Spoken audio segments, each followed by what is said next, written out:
Alright, I think everything should be fine. And audio seems to be working decently.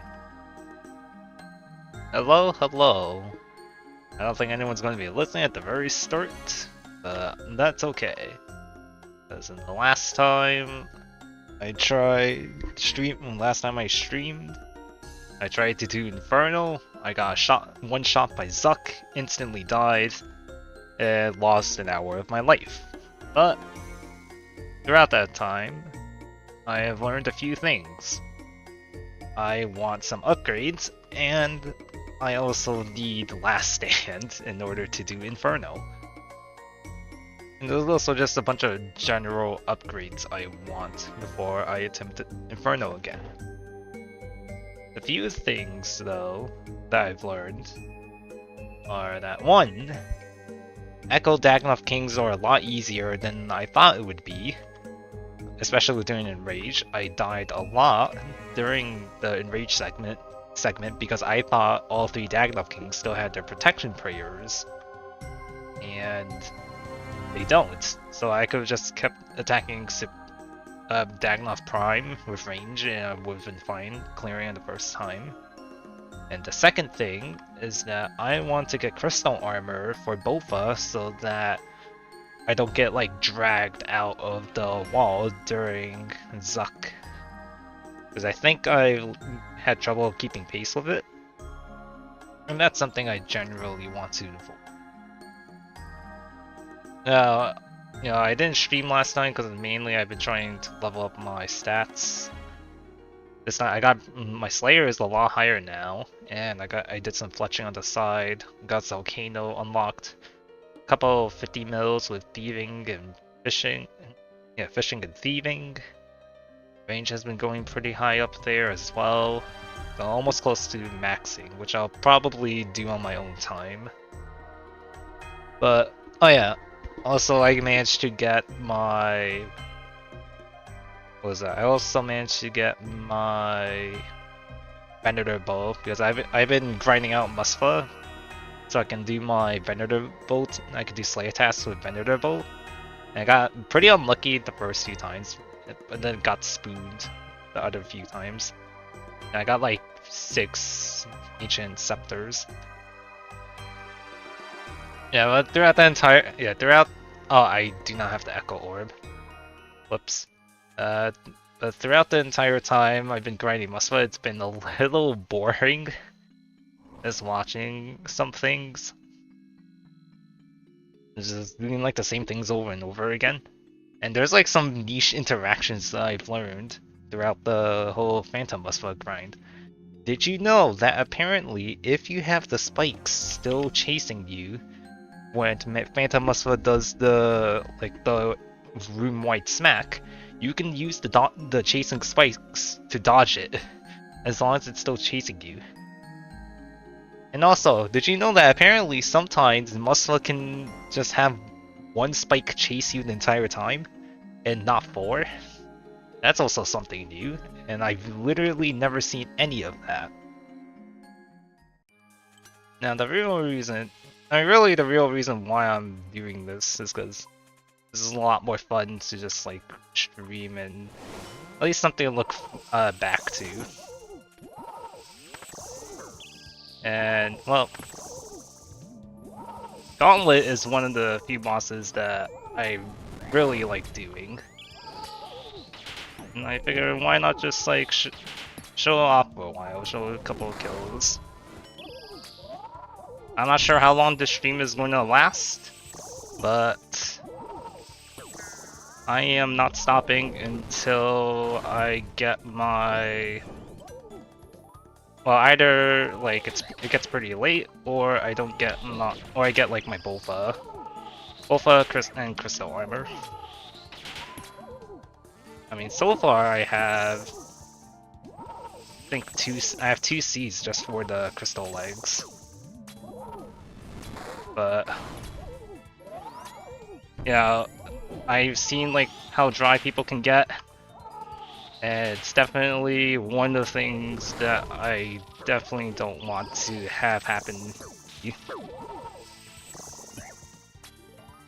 I'm not paying too much attention at the moment because you know you don't really get punished that much because with tier 3 armor and a couple of food, you're fine.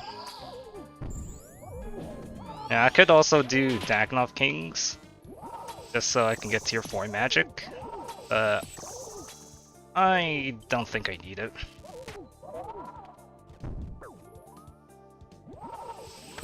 Yeah, Hunleff is honestly one of my favorite Echo bosses by far. Because there's just so many small things you can do to just speed up times. I think my PB right now is just slightly above 130. I'm wondering if I can bring that below 130. Yeah, 134. I'm wondering if I can bring that below 130 today. Oh yeah, and there's the... I think I have 4 crystal weapon seeds. Oh, 5. No, okay, yeah, it's 5. You know, those could have been armor shards, armor seeds, but that's whatever. But it's just kind of just like zoom everything.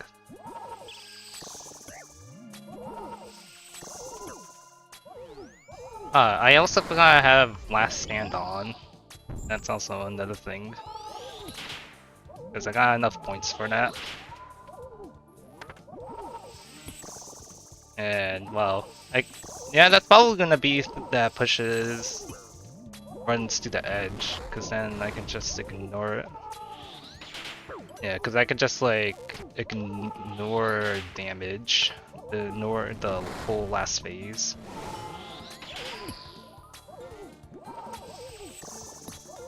And really just a second life, so I don't blink at Hunleff.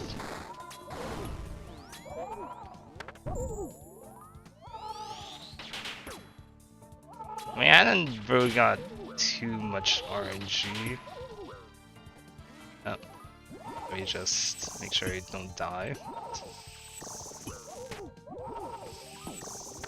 I didn't really have too much happen. I mean, on average, I get around like 2 minutes per kill off stream.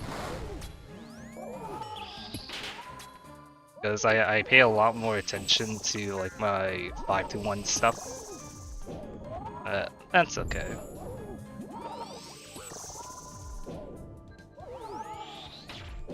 Range.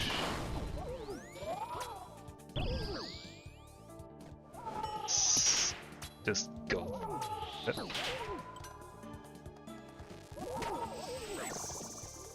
But you know, even if I mess up, it's like whatever. This is still like 2:13, 2:30 around that time.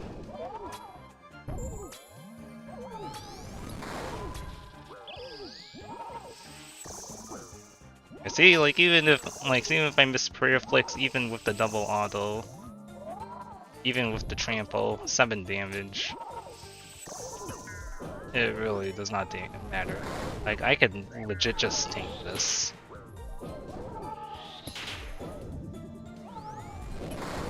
And just like that. 237 even with all that stuff. Still nothing. And yeah, the last relic as well. I need to remember to do that. Now, specialist. While special attacks, I literally do not have anything that can use it, even now. Guardian is a flat DPS boost, around like 2.5, and it does work during the gauntlet. But Last Stand, on the other hand, is, you know, you have Undying Retribution, Last Leagues, and with Last Stand, it's the same thing, but you have an additional 9 seconds of immunity before the second life triggers, and you get increased stats. So, you know, I played Final Fantasy 14 before. There's a whole thing with tanks having invulns, where they just take no damage, and sometimes that's used to like save themselves for hard mechanics. But sometimes people use and vulnerabilities to skip mechanics. And that's what I hope to use it for, because it'll be a safety thing when I'm learning content like Chambers of Xeric or Inferno, to have that nice safety net every 3 minutes. But for content I'm familiar with, like Gauntlet, this will be a DPS boost. My final relic. 055 and on Last Stand. Almost. I mean, I'm not quite there for Gauntlet. Not quite there for Dragon Rank, but getting there.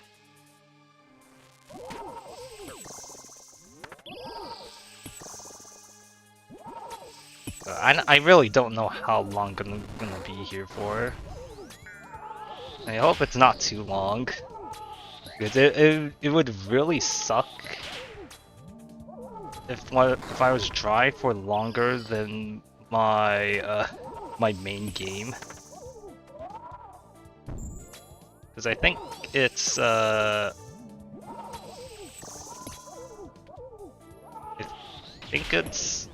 think I got my seed at 180 kill count ish. I messed up there. Oh, never mind. I did. Never punished. Because what I can do is, you usually have enough time to. What was it?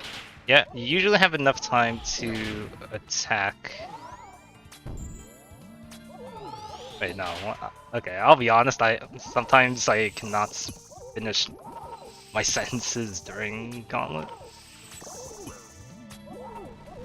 And it's like, why stream it if I want to focus? I don't know. But, you know, if you mess up your prayer, then what you can do is that you can just spec again normally. Usually your clear time normally lasts long enough so that... Oh yeah, wait, I can try Last Stand now. Alright, so now I have Last Stand up. Oh yeah, and Mage is going to be even more busted now. Heal 99. Right, I have to remember, I can use it for a DPS boost. Oh, and it refreshes after every single run. Very nice. 10 crystal shards, okay. Yeah, they did increase crystal shards before. Alright. Gotta remember, I can use Last Stand as a DPS boost now.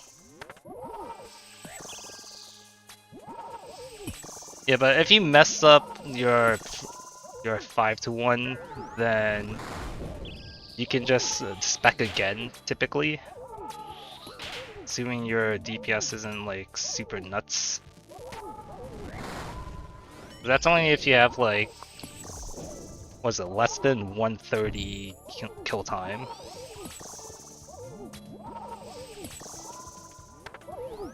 But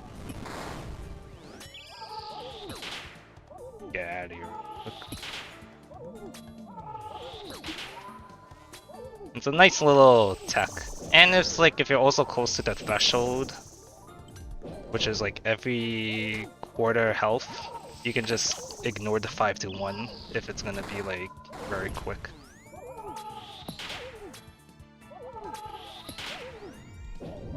Ah, you know, I think I can actually get the 5-to-1.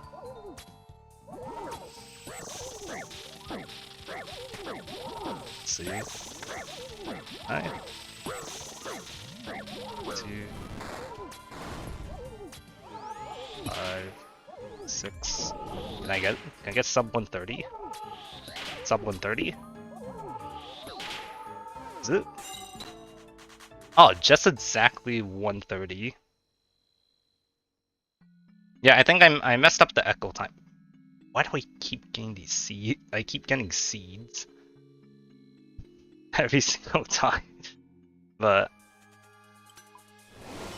yeah, that's the power of Last Stand right there. Just ignore mechanics. Okay, now I want to get that below 130. So I'm gonna just pure focus this time. And I messed up my prayer, but that's whatever.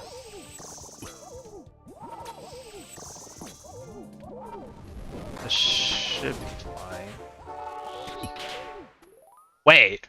Oh shoot! Oh wait, I hit it on the same tick. I didn't even know you could do that. Oh, and I got farming XP. That's great. Oh, okay, I guess that's not happening. Okay, so if you time it, if you time the prayer hit at the exact same time as Hunleff does the all damage negation thing, I did not realize it hits the 30s, even with tier 3 armor. Yeah, okay, that's good to know, because I would have messed up there otherwise.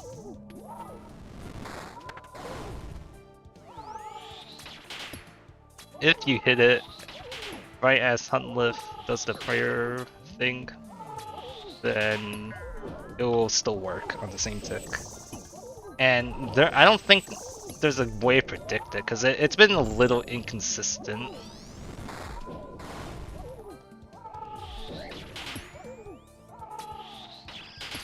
I guess I'll proc the last stand. When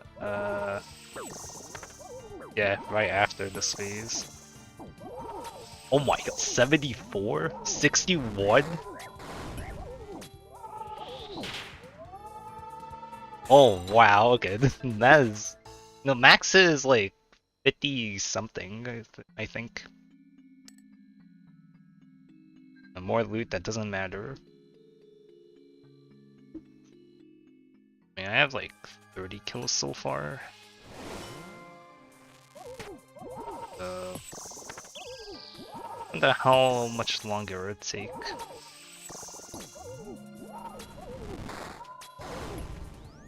Maybe I should have done a silent stream. For Gauntlets specifically.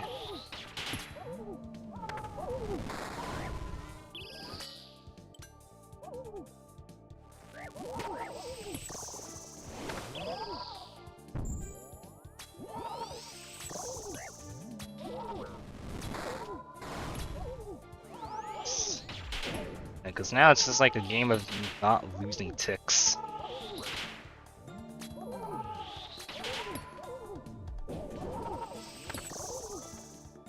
There's a lot of places where you can just lose your footing.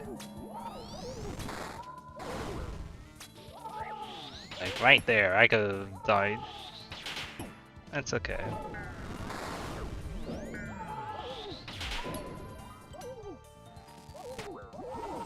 Just tank that a little. 2, 3, 5, 6. There, I lost a tick. 3. Not even praying the right thing. Okay. Oh, I didn't mess up there. Yeah. Okay, I did mess up. Oh, that's okay. I think that I just hit a 66 with that. No, like, that entire time, I don't even think I was praying the right prayers. I think now I can keep getting sub 2 minutes.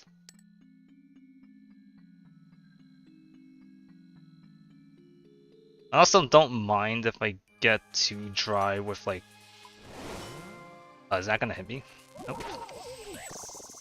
I don't mind if I get too dry with like crystal armor seeds too, because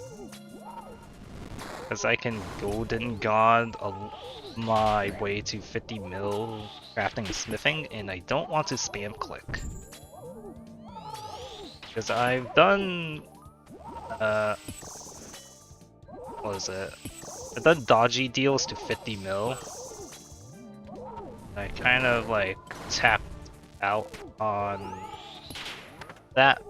Like I don't, unless I want to farm for a rocky pet,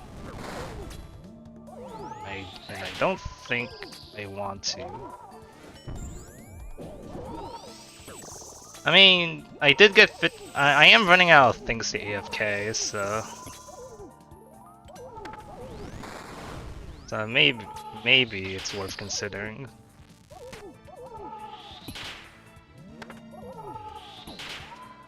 I mean, getting Elite's pet is around 50k. I mean, 200 points.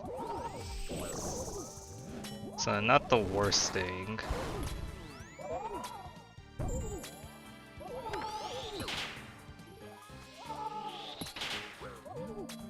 Let's see if I can time this better. Okay.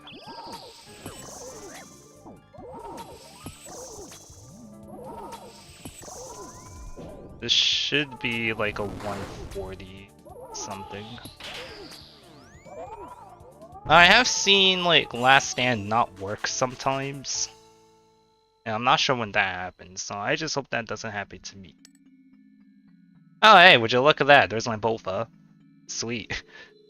I still need the armor though, so that's... Oh. Yep, I still need the damn armor. Because how many... I think I got 8 normal seeds so far. Yeah, well 6 crystal weapon seeds normally. So... just gotta go for that. Alright, bowfa unlocked.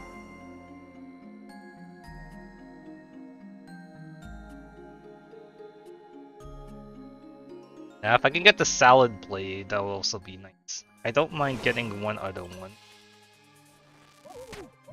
Now it's like, why not go for a salad blade if I have the salamander, which out DPS's the bowfa, even with like all the crystal armor.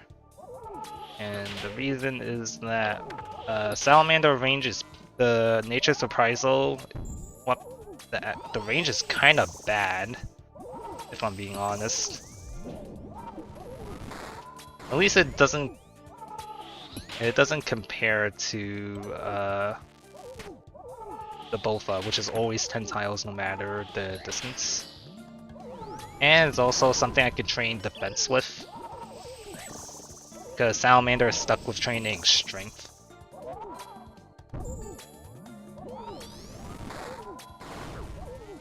I gotta make sure I rock the Last Stand too early.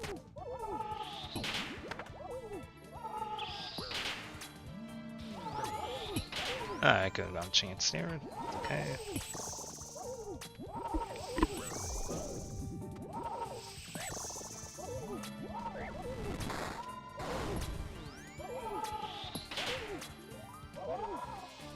But well, at least I just need to get somewhat lucky instead of absurdly lucky. Okay, let's see if I can time this now. Okay.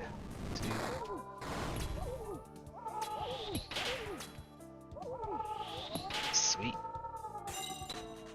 Oh yeah, I do need a couple more kill count. 38. I need 12 more kill count for all the combat achievements too. And that'll be like another couple hundred points.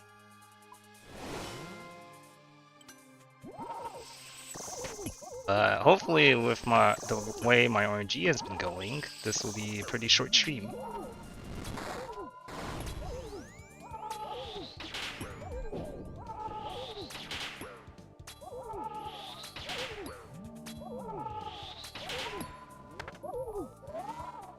Because if I can get the salad blade, then I can start AFKing at sand crabs.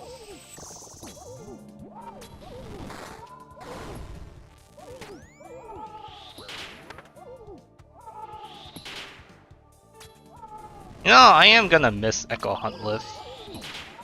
I know it's a lot easier compared to normal Gauntlet, in my opinion. Just simply because of the tier 3 armor you get, allowing for a lot more mistakes. But I'm gonna have to do prep again. And you know, I honestly don't mind prep that much. But you know, I think like the overwhelming majority would get rid of prep. And I would also get rid of prep too. But you know, it does remind me of dungeoneering a bit. Oh yeah, no, Last Stand really makes this a lot easier. Just ignored all that mechanic. Yeah, it just makes the last phase so free. Oh yeah, also, did you know if you had Last Stand with Volamore, oh wait, one moment.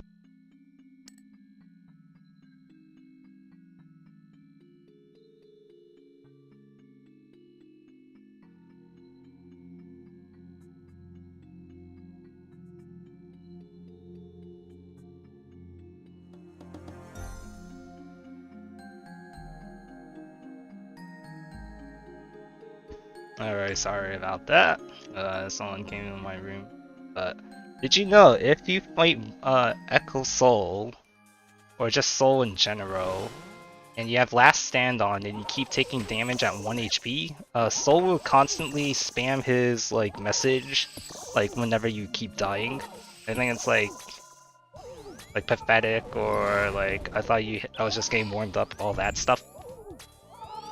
But you could just keep seeing that spam when you're getting targeted.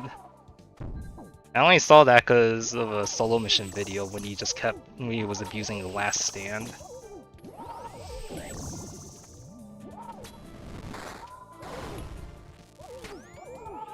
Yeah, like right there with Hunleff, this is going to be one of the few things I'll miss with it.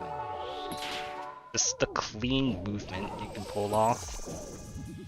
Because of all like the extra layers. Because it's like range you can just like normal Hunleff you can just like pray range, not care too much about what happens, and like be fine.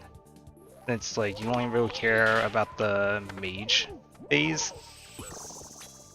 But it's like you still have to pay attention here.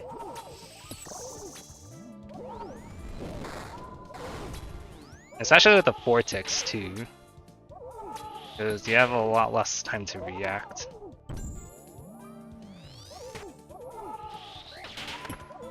Now it's just proc the Last Stand. 95 is the highest hit I've seen so far. Wow. Now I am considering whether to use like Vengeance or not, just to make it just a tad bit faster for kills, but I don't think it's gonna matter that much. Especially with the tier 3 armor. And the one thing I need to see with Echo Hunleff is if the tornado can hit you as soon as you start. Because you can never get trampled when fighting Hunleff. But I wonder if you can get a tornado at the very start. I mean, it's gotten close a few times, but it's not happened just yet. It's up there. Yeah, but just abusing 5-1 is so nice. Also very nice that the weapon is I almost procced Last Stand too early. Almost procced it again. It's very nice that the weapon is 4 ticks, the bow. Just cause I can train my defense. Cause all my melee stats have been pretty lacking. Like I literally all of this is from Sand Crabs and Echo Hunleff. Like I have not used them anywhere else. Alright. Trying to die. And it went away to the wrong one. Okay. Please die now.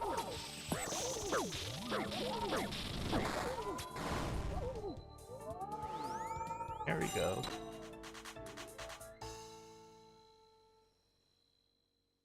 No, before like Last Stand and everything, there's just a whole lot happening. At least when I was learning it at first. Which I would heavily recommend doing this fight blind. Because it sort of reminds me of like when I learned how to do Gauntlet for the first time again. And that's sort of an experience that you'll never get. And just like getting clean movement. Well, arguably clean movement. Because, well, as you can see, you really do not get punished a whole lot if you messed up your movement. Well, that time I didn't get punished. But, you know, it's leagues, it really doesn't matter.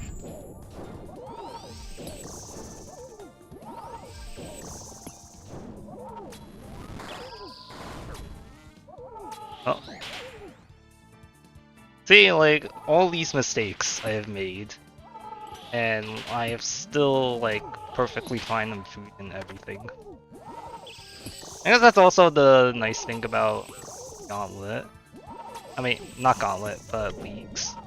Because it's very, like, laid back in PvM difficulty. Like, you know, I managed to get to Inferno, like, 2 days ago, all the way to Zuck without, like, studying up on guides because of Banker's Note abuse. And, well, it's just very, very chill. Yeah, I do wish Leagues was like a lot longer, but I get why it's not as long, because I think people will burn out a lot. Like, why I wish is there to be like a permanent Leagues world, sort of like how Deadman mode kind of exists. And it's just like, has your own save file. Although I'm not exactly sure what you would do with like a permanent Leagues world. I mean, hey, maybe Project Zenaris is gonna fix that somehow.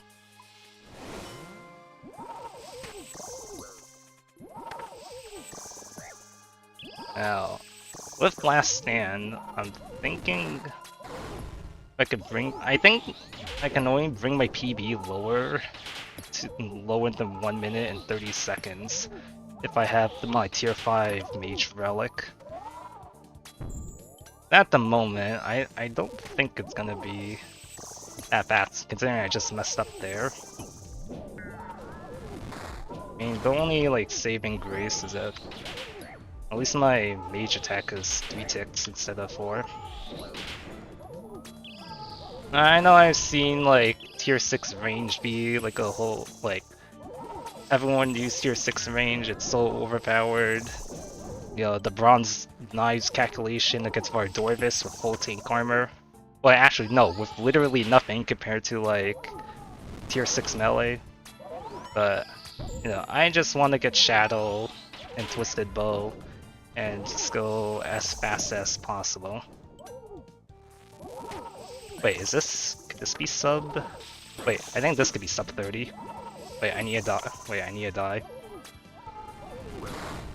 Is this sub 30? Oh, poke. Sub 30.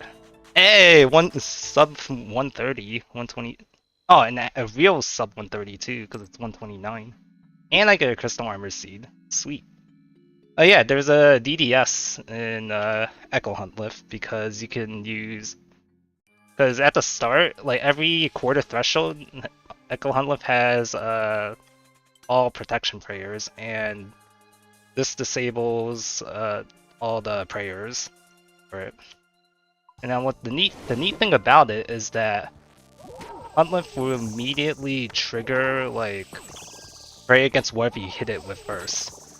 So it's very nice for like if you're doing 5-2-1 shenanigans. Yeah, you know, I've been trying to like avoid like spoilers for how the Echo boss worked, and it was such a like cool dynamic to add. Really, like, shows like how much 5-to-1 shines as like a tactic, especially with all the combat masteries. It's also like another neat thing you can do is that you can just do it whenever you want to disable the prayer. You need to use it 3 times maximum, so that you don't have to wait for the prayer. But if you mess up and your kill time is like above 1:30, then you can kind of just use it again. Now, I'm not sure if my kill time will be slower than normal. I think it is. I might be able to show it. Yeah, I'll be able to show it, I think.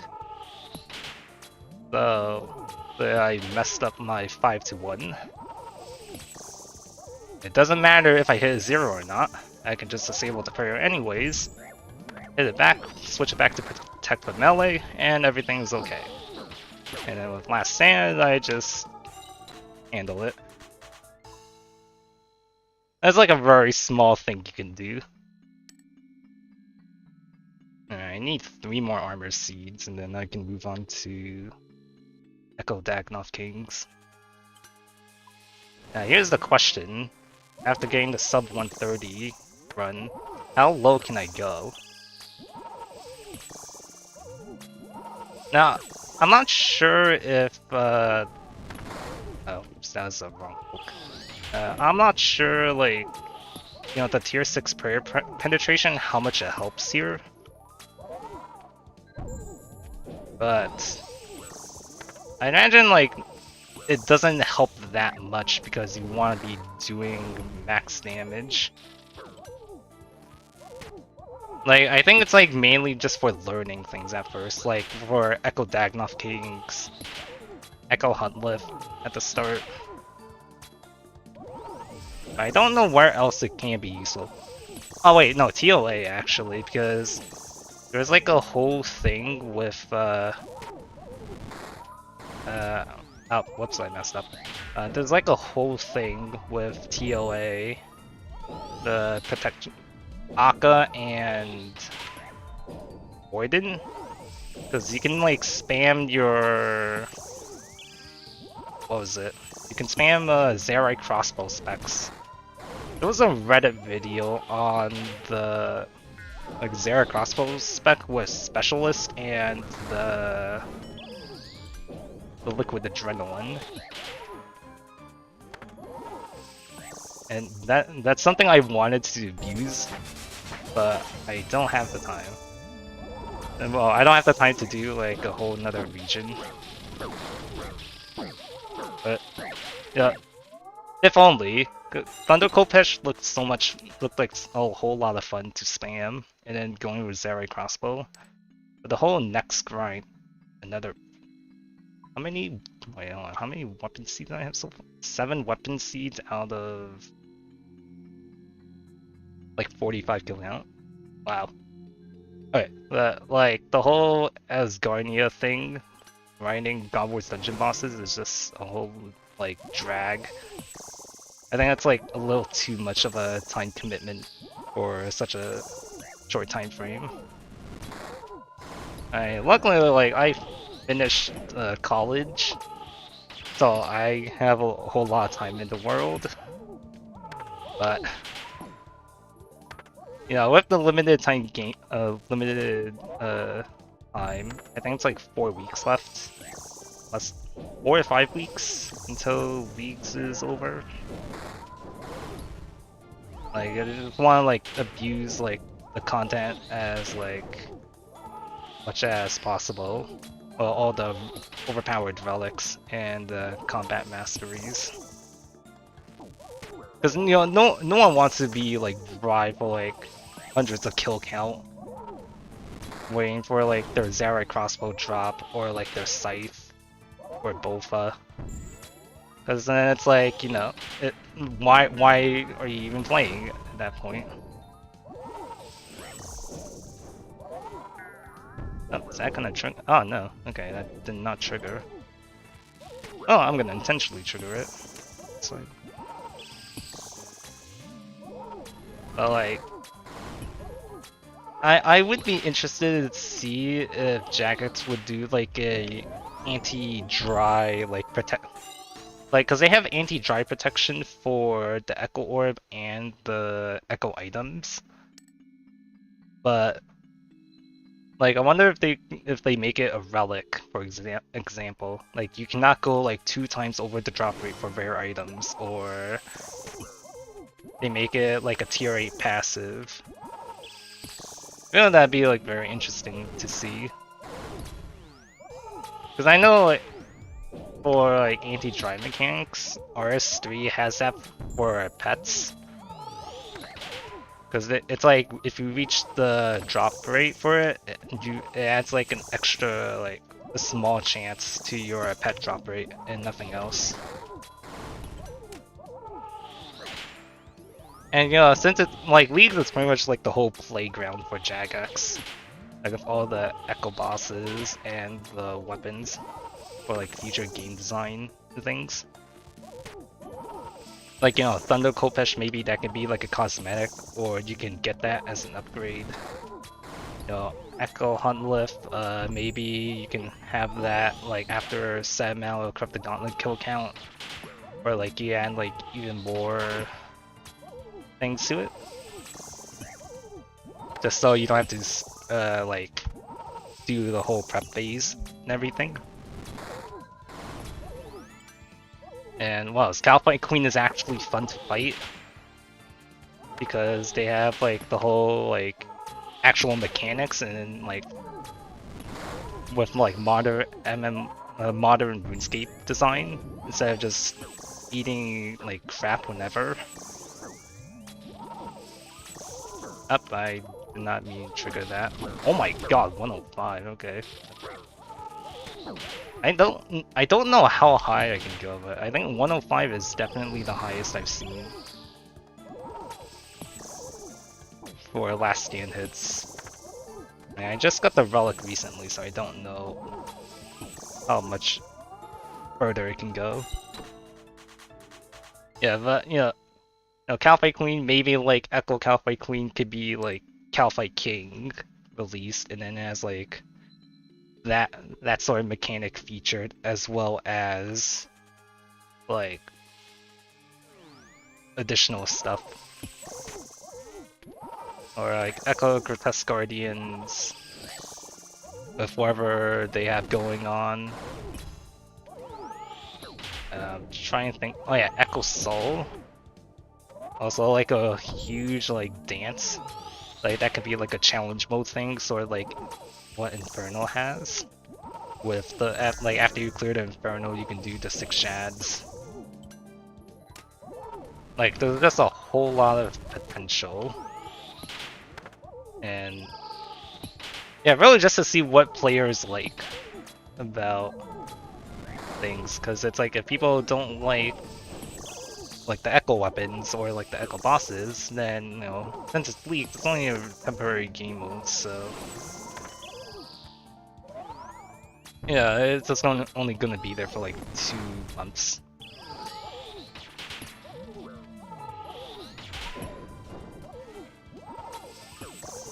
Alright. I mean, I don't think. Now, I hope this whole grind doesn't take too long for the 6 armor seeds. I mean, I don't think I need it since it's mainly just the bowfa I wanted the entire time for the tile range for Inferno. But it would be really nice if I can actually have like it be comparable to the salamander I have. Oh yeah, and also for the salad blade, because look, the whole point of the echo item is for melee to actually work with crystal armor. So it would really suck. But with the way my RNG is going right now, I don't see a reason to complain just yet. Especially since, like, Echo, I already switched prayer. Echo Hunleff takes up like a whole lot of my brain power already. But it's like trying to concentrate on like forming actual sentences, and like also like not messing up my final one. At the same time, it's like super low stakes, especially with Last Stand. No, I was considering picking Guardian at first because I was like, oh, Guardian works with Gauntlet, and like, do I think I'll die with that much? Maybe not. Until I realized it was like much better. Like when I viewed Last Stand more as a DPS boost instead of a like life-saving mechanic. And that was like the thing that made me like decide to choose it. I guess the other thing for like relics, yeah, I was considering Reloaded, I think. Reloaded into Power Miner instead of Golden God. But I ended up choosing Golden God because I saw my brothers having a lot of fun with it. And you also get like access to the EVM a lot like earlier. And I think like with leagues, I think I value having fun like immediately. Like get to the fun things faster rather than having the whole like a better late game. Because I think realistically most people aren't gonna play leagues like to Dragon Cup. Except for like, I think it's like over 4K players right now. Dragon Cup is like 60K points so far. Oh, that's a lot. Oh, another weapon, another crystal weapon seed too. But yeah, most people aren't going to play for Dragon Cup entire time. Like they're gonna stop at like steel or even earlier really. And then Golden God just kind of like makes it so you can abuse the stuff earlier, like Banker's Note. Like no, Banker's Note with during Inferno has maybe get away with a lot of things that I would definitely not be able to in the base game. You know, I was considering doing Infernal blind, like as in like using only like the knowledge I have from watching other people doing it. And that was sort of the experience I had when I just sent Inferno the last stream I did. Like just Banker's Note, Anglerfish, Prayer Potions, vague idea of how blobs work, and like nothing else really. And and now the only reason like I died to Zuck is because I did like no prepper. I didn't use any tile markers on the Zuck fight, so I just got smacked at 92 and instantly died. But even then, it's like with Last Stand, it really doesn't matter because now I can just get smacked and survive it, or at least like hope that I don't get chanced. No, like in fact, if you go to Varlamore and you get the Echo Gloves that makes you heal like twice as much, then you can what was it? You can eat an anglerfish and you will heal more than your max health would be like 148 or something, and that's more health than Zuck's max hit. Combat task complete. Oh, sweet. How many points is that? Wait, 600. Wait. Completed the corrupted gauntlet 50 times. Gauntlet combat achievements. I guess that's. Oh, Alien Master. Okay. And more dragon arrows for the Venator bow. Yeah, Dragon Cup is going to take a long while to get. And well, a lot of the points is just kind of like mundane. Like I tried doing like all the mundane things for points, like all the AFK skilling. You know, I'm trying to max as well. But there are just some skills which feel incredibly slow even with the 16 times multiplier.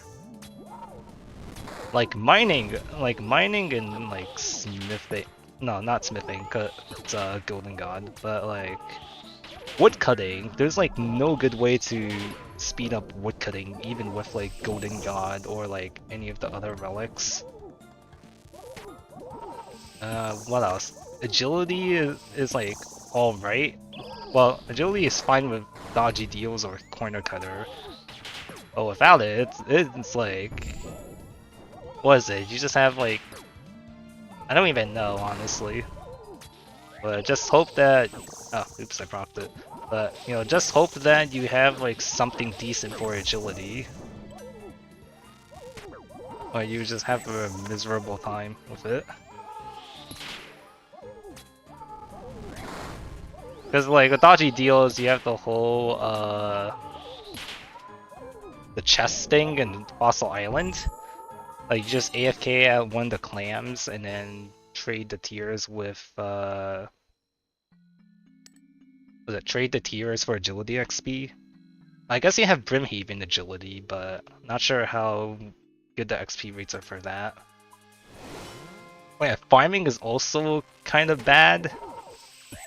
Or at least like paying attention to everything. I know there's the whole like drops, but it was like the 5 times growth rate was pretty nice.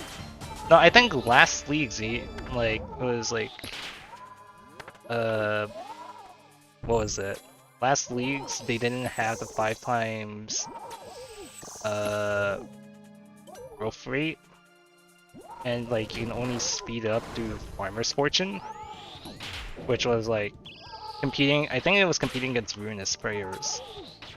Oh, Brimhaven agility is 800k. Oh yeah, that's pretty bad for league standards, I think. Oh yeah, also like unfinished potions with like without Reduction Prodigy or Desert is also like painful, but it's like, well, that's like, you know, you can like you chose to have a different like that's dependent on your regions and everything. But I don't think like people are gonna choose like a region just so they can like make unfinished potions or something like that. But no, it's just like one of the small things. It's like the region or map, like the regret that people have when choosing their regions. Like, you know, I'm still, I gotta make sure I don't actually die here. I should be fine. But yeah, I'm still kind of wishing I chose Production Prodigy instead of Treasure Arbiter. But at the same time, I did get 3 gilded items from Treasure Arbiter. Almost. Almost got hit by the tornado. Still have yet to see whether that actually hits me or not. But production, like when I was training fletching, I had like this whole like chain of events where I wanted to get the Venator bow just so I could do my Bloodfell task slightly faster, so I can unlock Broadbolts. And I thought Broadbolts were like super busted, because like I saw like videos on it and it was like, oh, like, you know, look at how fast fletching XP I'm getting doing like 0 time fletching. And by 0 time, I mean like you can just like theoretically do it like 0 time, like whenever you want and not lose like any like ticks or whatever. And then I realized in leagues, bronze bolt fletching is around was it 440 per bolt fletched at like 16 times XP rates. And I thought it was a lot more, but I think it was only because people had production prodigy that made it look a whole lot faster. And it's like, you know, I love my clue scrolls because they treated me super well in the main game. But man, imagine if I can like just like speedrun through all the like the boring and production skills like fletching. Just go through like inventories of like uncut gems or all the logs. Oh yeah, training fletching before this was also painful without production prodigy because like I had to chop maple logs because I didn't want to do well, I guess that's more of my own fault, but I didn't want to do bossing until like I could stream it. Because the whole thing I do is try to do content before like without any guides. Like I've done like a few streams already where I've done questing without any sort of guides. And I think it's like some of the most like fun experiences you can ever have in the game. But okay, I don't remember. I honestly don't know where I was going with that. What was I going with that actually? I don't even know.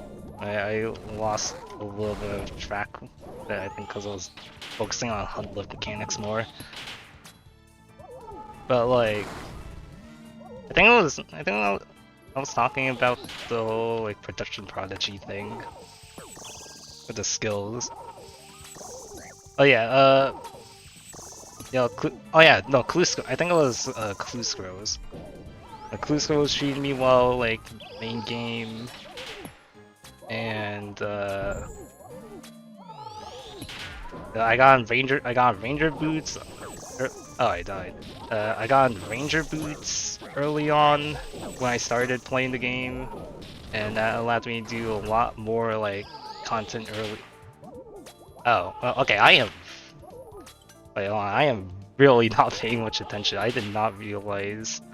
Yeah, I did not heal that much from last scan. But it's got me access to like the PVM a lot like earlier than expected because I just had all the ranger boots money go into skills and like try profit whenever I can. And that allowed me to do like more of the. Are you kidding me? Another freaking crystal.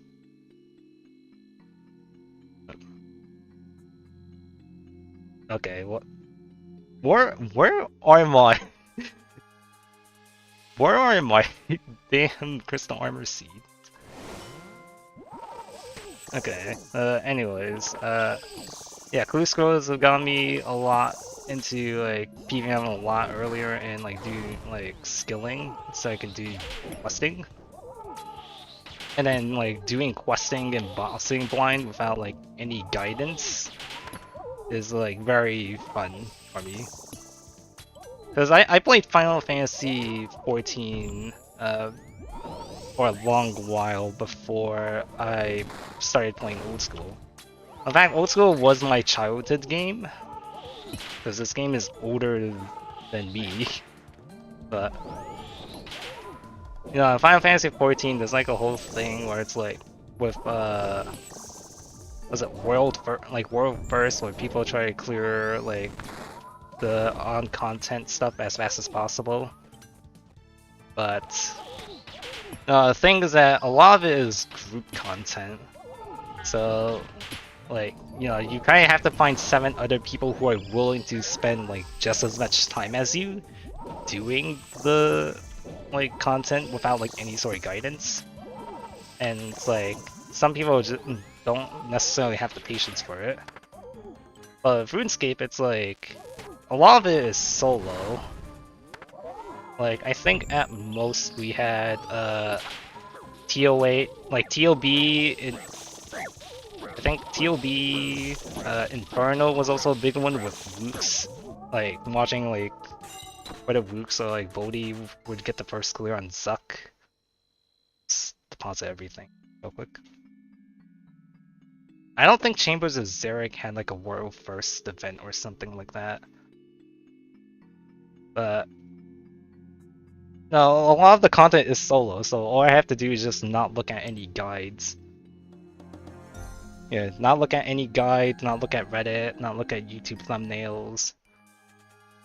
And just like pretty much go at my own pace. Desert Treasure 2 I think is probably my favorite quest to do, because all the... I really like the whole, I think the Duke puzzle, like before then, they had to do. Cause I think most people like... Oh wait, I probably shouldn't say too much, because in case people who are watching didn't do Desert Treasure 2. But, yeah, I'd say like you should at least try questing without a guide like a few times, or like a Grandmaster quest. I think one of the J-mods actually made a post about like Quest Helper, and like I don't really care like what people do. I mean, I personally use Quest Helper just for like all the quests I've already done, like in leagues for like Throne Miscellanea or Phrenic Exiles. It makes like such a big difference. But you know, if you don't have much time and you don't really care about quests, you just want to get to the good stuff, that's perfectly fine. But definitely like try like one of the Grandmaster quests without like a guide at least once. Hey, could this be a new PP? 20? Oh, wait. Maybe? No, that's not a new PB. I messed up that part. But, you know, Song of the Elves, like, you know, there was like a lot of people hated the Morning's End Part 2 puzzle, myself included. Like, that's like one thing that you should definitely use the Quest Helper guide for, because that is just the most awful experience ever. Even went blind. But like, Song of the... That's not right. There we go. But like Song of the Elves, the puzzle was super fun to do. It took me 3 hours to finish the whole light puzzle equivalent. But no, like it was like very like relaxing, especially with the music. It's just like one of the things you can appreciate the game for. And really, it's really just the thing about Let's Go RuneScape is that you can just hop to whichever activity you want, and it's like perfectly like fine. Like, you know, earlier I was like cutting magic trees, then I was AFK fishing. Now I'm deciding to do like high intensity like PvM like Gauntlet, and eventually like after this I'm just gonna go back to like wood cutting whenever I want. It's like Final Fantasy XIV, you need like a group of 8 other people who are like just as willing to do the same things that you want to do. And that can be like pretty tough with scheduling. But here it's like you can just you know, find randoms, raid whenever you want, or just do content solo. And it's like, you know, it's just really going at your own pace. Like, just trigger the... There we go. Oh man, I gotta... Oh yeah, no, I hadn't looked at the SAP page when Last Stand triggers. That was like the one thing I wanted to see. Oh, there we go, finally. Another armor seed. And that was like, yeah, 49 plus 8, 57. With all these crystal weapon seeds. Oh damn, they're... You know, when I bought like the whole crystal armor, it was like 6 mil I think when I got my bowfa. and now they're like 8 mil. Damn. But like, you know, RuneScape, you just like do whenever you want. You can kind of cancel your membership whenever as well. And like, oh yeah, also the important thing, it's like you keep the gear you like progress with. Like your gear won't be irrelevant. Like one of the biggest things about Final Fantasy 14 is that like, you know, you gear up, you fight the new like on content stuff, which is like Savage Raids. Let's make sure I don't eat the floor real quick. Okay. Yeah, one of the things with Final Fantasy is that with the Savage Raids, you get your bis, and then it's like a few months later, it becomes irrelevant. But then it's also like, gear, it's like, yeah, your gear might get outclassed, but you can still use it in the same places you would normally do it, or normally use it. Except for Blowpipe. I think Blowpipe was like the one thing that got heavily nerfed. Like back then when it was released. But you know, like, you know, bowfa, like maybe one day bowfa gets outclassed by like something better that's like in between Twisted Bow and yeah, in between Twisted Bow. Oh yeah. This is also the last thing you just see like the stat page just like, drastically go down. It's pretty fun. Oh yeah, you also keep boosted stats too. That was like another thing with Last Stand. I think it's more than Imbued Heart and more than Range Compulsion. So it's like if you need boosted stats, you can just die real quickly. But almost happened again. But like, you know, you're back to what I was saying about like the whole gear thing. It's like everything is gonna like stay the same pretty much. Well, like apart from like a few changes, but like you can expect your gear to remain the exact same and like still be usable elsewhere. And you can, it's just like very nice, and like don't have to worry about like not playing the game for a while and then having all your stuff be irrelevant. You know, I was thinking, you know, I was gonna play Final Fantasy 14 again after Leagues was over, because like, you know, the whole Leagues burnout thing. But I might just, well, was I gonna play like other Steam games like roguelikes, things like Balatro, or go back to RuneScape and finish up like some of the goals I had. Because in the main game, I'm trying to get the elite combat achievements so I can get better superior chances. Because right, I have a basilisk task. I'm doing basilisk. Oh, wait. Okay, that works out. I'm trying to get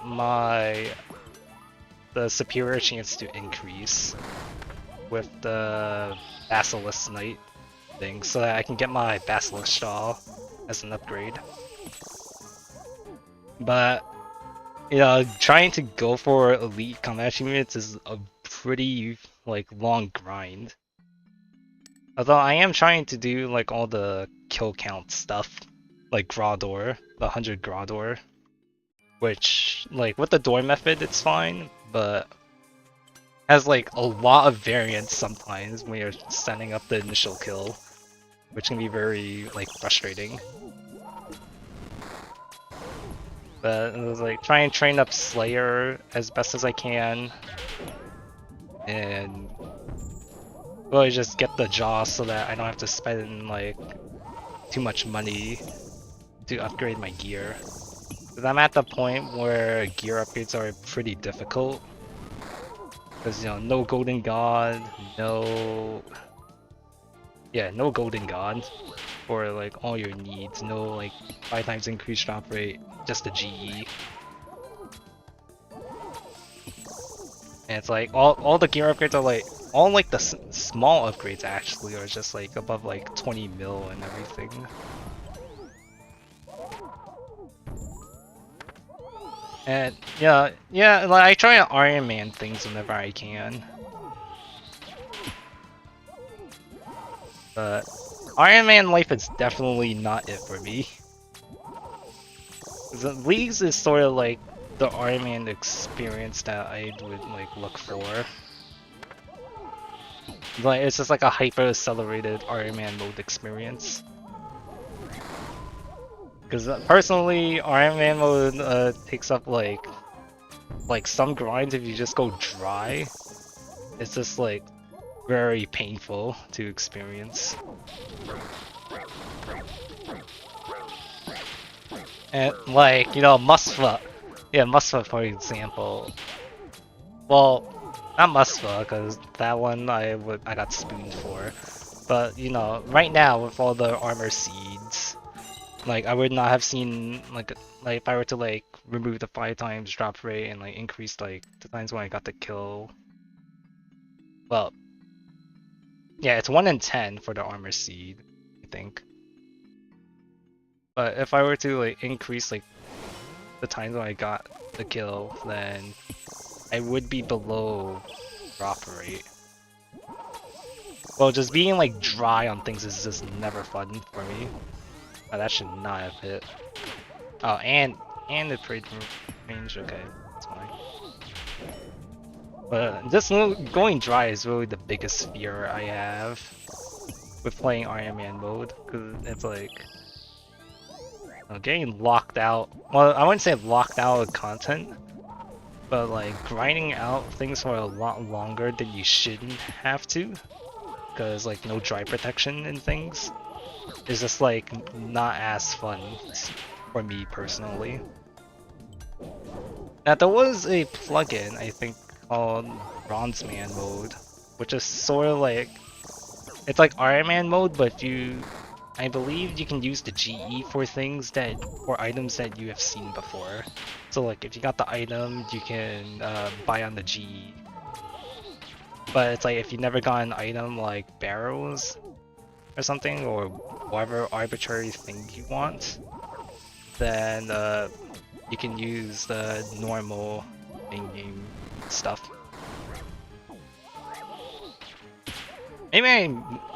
No, I wouldn't make a Bronze Man mode account because I'm perfectly happy with my main account.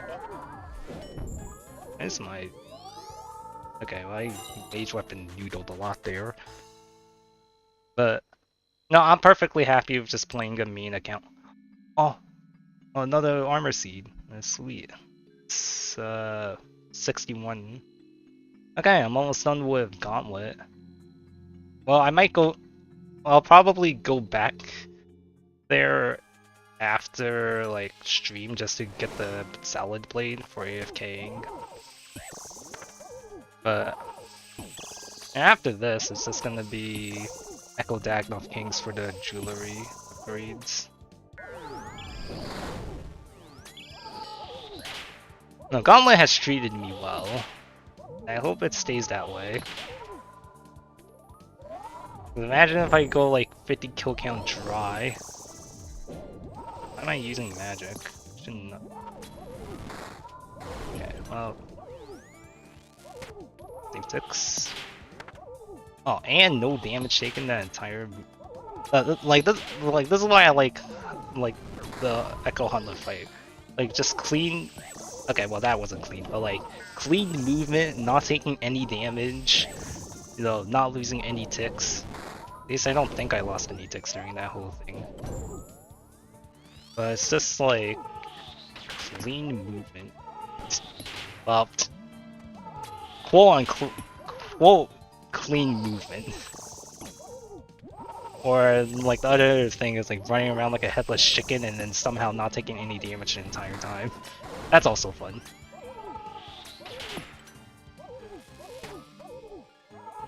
Oh wait, no. No, I was going to try to see if I could get another like sub, like try to beat my PB, but I fumbled it by hitting it with range. Not even proccing the not even proccing the last stand. Yeah, I don't think I'm gonna beat the 129 until I beat Zuck for tier 5. Now I'm thinking, do I even need the helmet? I might just go straight to Daknoff Kings. Leader. This helmet is like... Well, no, because, you know, I do have the helmet's my best in slot for melee, so I kind of have to get it either way. Yeah, no, I have to stay here until I get it then. Oh. Oh, that's not the right one.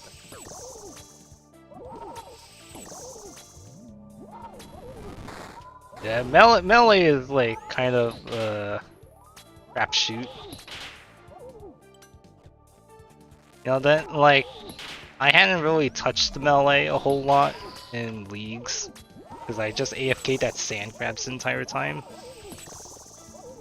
Well, in fact, like the only reason like I leveled up my melee stats was because I got when I was trying to get my combat mastery for the 100, I think the 100 like combat level thing. It was I was going to Zard monsters, and one of them happened to drop the pokey stick thing. I should have gotten hit there. I'm surprised I didn't get hit by that. But yeah, you know, otherwise I would have been like, well, I would have still been AFKing sand crabs because when League started, I had to do a semester long project when I was still in college. But yeah, it would have been a lot slower. And well, it doesn't really matter too much because I do think Gauntlet has like brought up my time, my combat stats a lot more. I didn't use last scan that time. But no, Gauntlet has like bumped up my stats a lot more. I'm trying to like train defense through the crystal bow and crystal bow and staff because long range is 5 ticks, which still gets reduced to 2 ticks in of all the combat masteries. Because I think it's staff is 4 ticks and bow is 5 ticks when non-rapid. So I was like just trying to like eke out like as much XP as possible. It's very nice not having to worry too much about grinding. You know, just like chilling at some point. Don't know. I don't know exactly how long I'll be doing Chambers of Xerox for, or if I want to get the scythe as well. Because I think I might just stick with the salad blade if I get it, or like, well, I guess I do have the salamander too, but salamander is not as salamander is not as great with without the tier 5, because someone did the calculations at the start of the leagues, and I think it was it the Nature Surpriso, which is the echo item from Zaya. What it does is just like a tier like 90 salamander, basically. Is the best way to describe it. Wait, not tier 90, but it's like in between bowfa, trident, and the Blade of Saldor. And with the speed up attack relics, I can die here, that's right. With the speed up attack relics, it is better than, like for melee, it is better than Blade of Saldor with crystal armor and the crystal blessing. For ranged, it is better than bowfa, and for mage, it is better than toxic trident. I'm gonna drink some water real quick before I like I did not realize how thirsty I am now. I'm talking.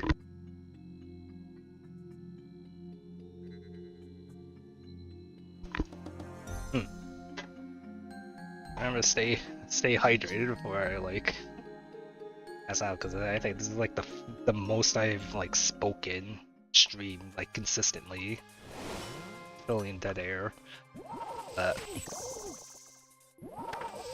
it was I was talking about the damage calcs.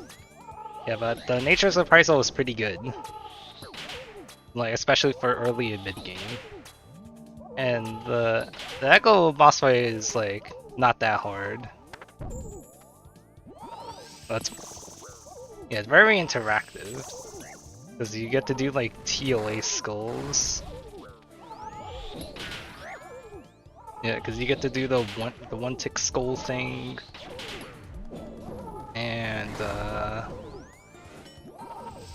yeah, I think that was pretty much it. And like having the magic hit actually be being prayed against like on contact rather than being like queued up normally. It's also like a little frustrating. Well,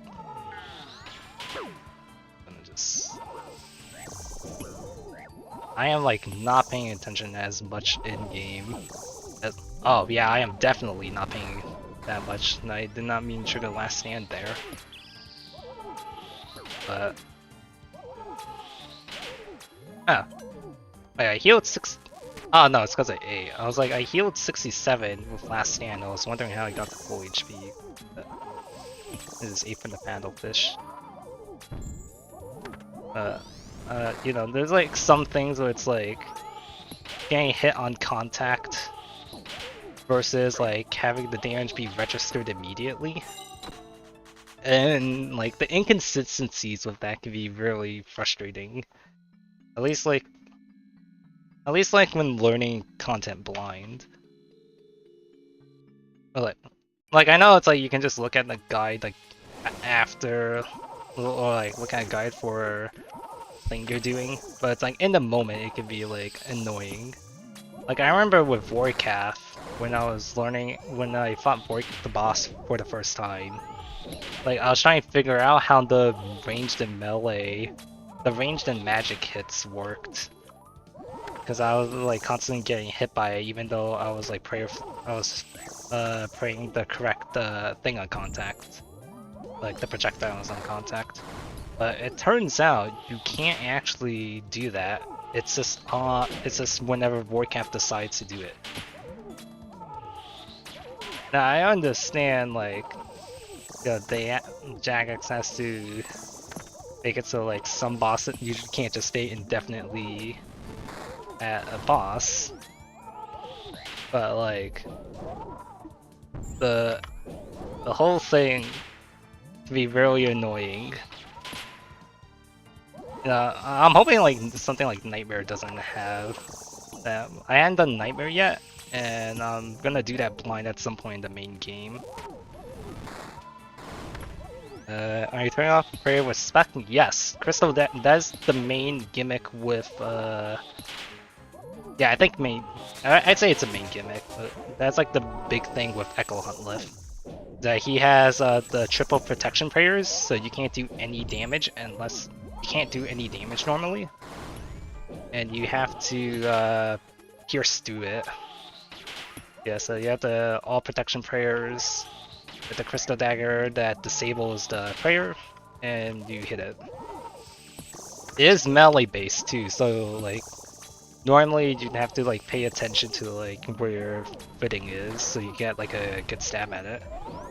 Now you can just disable the prayer whenever, like you can just disable as is, but you have to use it at least 3 times during the Echo fight, because he does the triple protection prayers at the start of the fight and every like percentage of his health.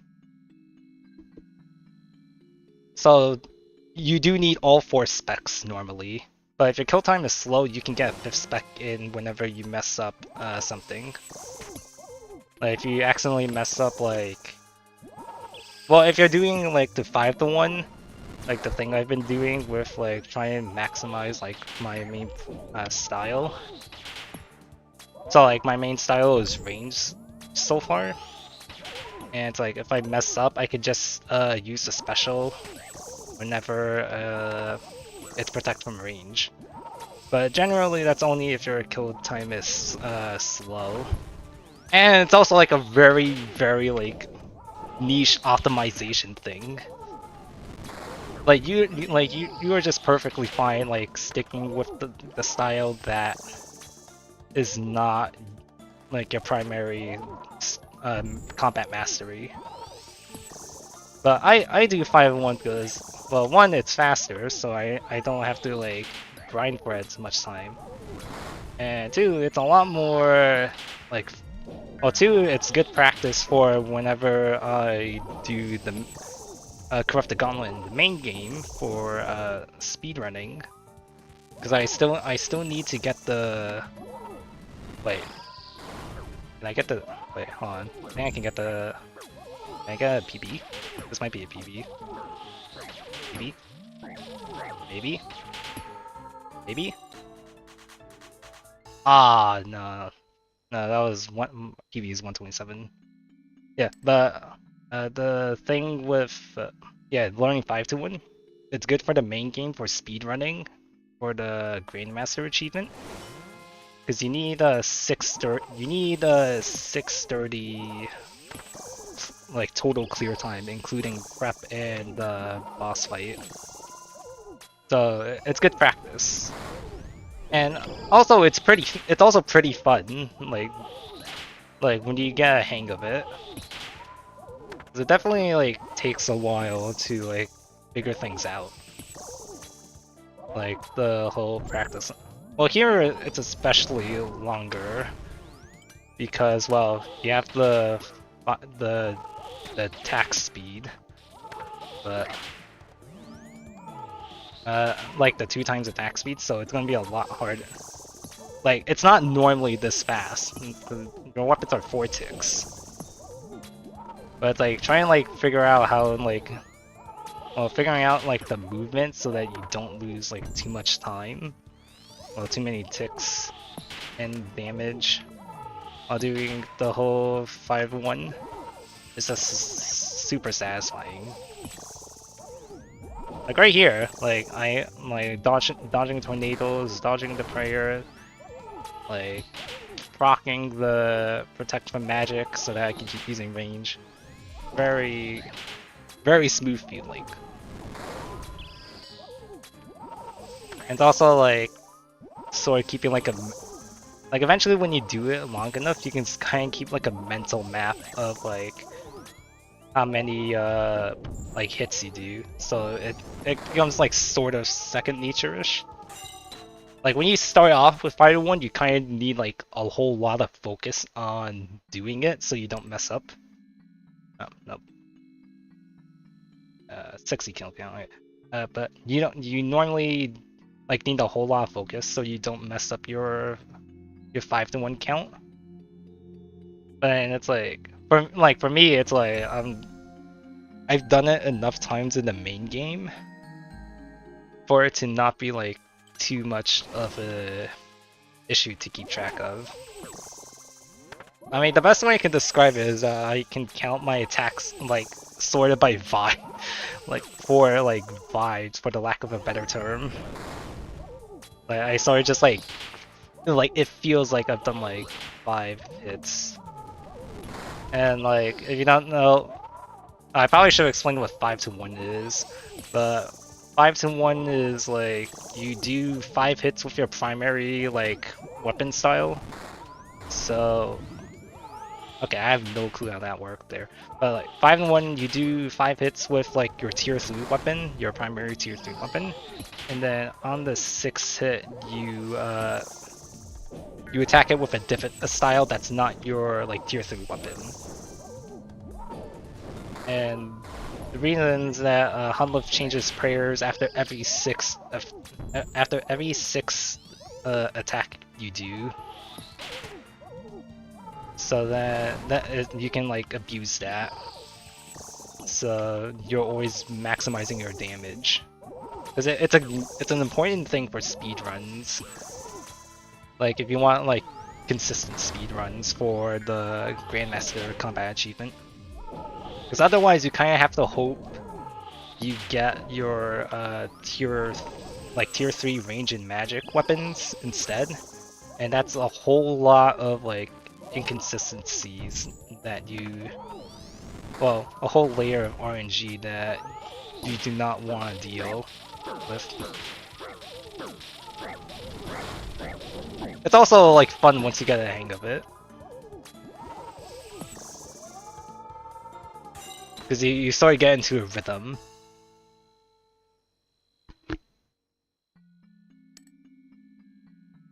I'm not sure if I'm over or on. I think I'm technically. No, I'm at drop rate about, so. Yeah, I was gonna see whether I can. Whether I have a right to complain or not, but. I do not, because I am. I think it's 1 in 10. So. Once I reach 70 kill count, then I can complain. Oh, wait, I messed it up. Whoops. Yeah. I've kind of run out of things to talk about. Oh yeah, no, there was Modern Warfare Part 2 that got released when I was in college, and I couldn't do that. So after Leeds is over, that's probably what I'm gonna touch on. I'm not sure if there's like any like. There was, I think, Wild Gothic Sleeps actually. That was like. I think that was the most recent quest that released until I had to leave. And Wild Gothic Sleeps was one of my favorite quests to do in RS3.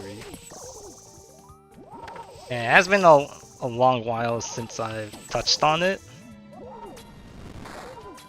Like I know what happens like in the like lore-wise, but I'm wondering like what they changed for Old School RuneScape compared to RS3. Because I know like Ritual of the Majora was one of my favorite quests to do. Because that was like a capstone like quest back then. But I think they said, the developer team said that they do not plan on doing Ritual of the Majora as a like backport thing. Cause like you had like the whole Dragonkin stuff that happens. Yeah, you have the whole Dragonkin things that happen in the main game, and well, things play out. Yeah, things play out differently in the Old School RuneScape compared to RS3. And apparently RS3 has like level 110 skills now, and well, I'm not sure how I feel about that. Because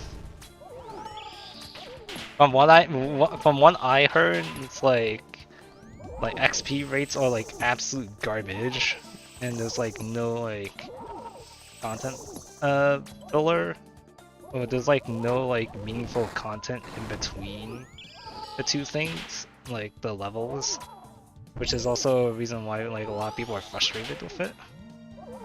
But yeah. Yeah, I used to play RS3 a whole lot before. Well, in fact, I started playing Old School RuneScape in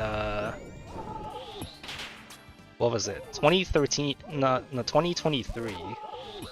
Which like, I think it's been over a year, just like shy over a year since I started playing. But main game I'm like 2000 total level. But like before that, I've just been playing like watching old school RuneScape streamers or content creators like Bodhi, Solo Mission, The Engineer, like the usual people, and just like play. Oh, sweet, another weapon seed. That's for my solid blade. Alright. Okay, that means after I get my last crystal weapon seed, I don't have to go back here ever again. Alright, awesome. Very happy about that. But with RuneScape, like the main RS3, it's a completely different landscape compared to what I'm used to now. Like back then, it's like apparently you can like skip a whole lot of mechanics.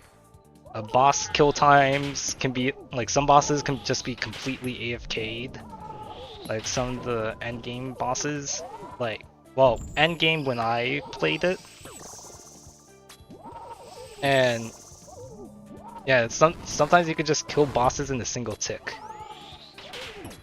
and no, it's like not as fun now. Like if I were to go back to it, I mean, RS3 does have the version Inferno of Inferno that I kind of want to try, but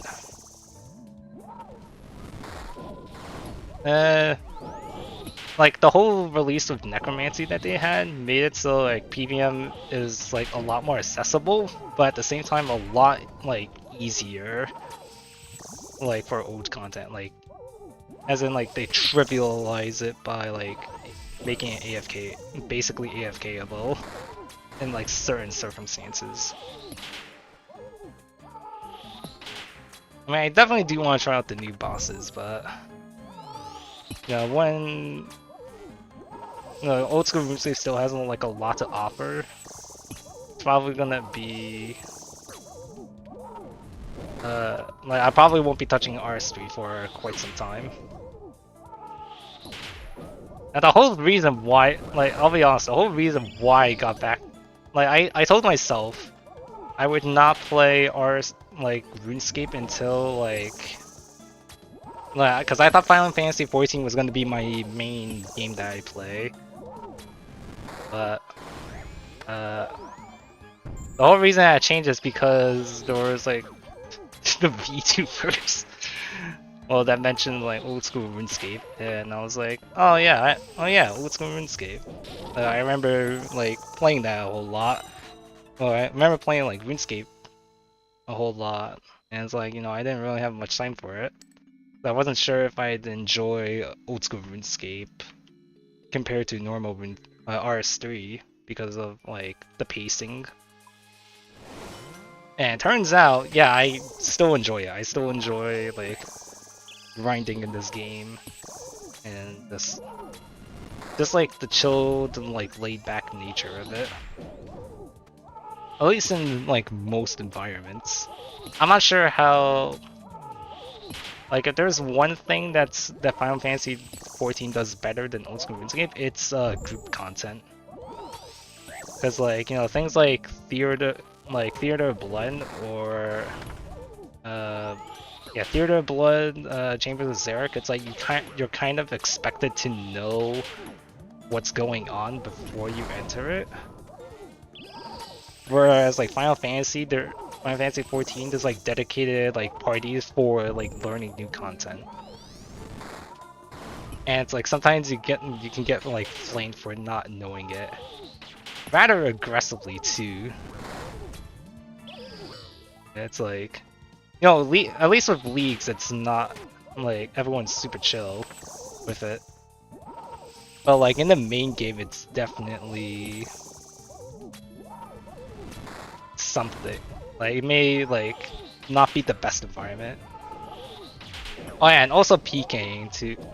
PKing and escape is. Wait, let me concentrate real quick. Okay, there we go. But PK and runes.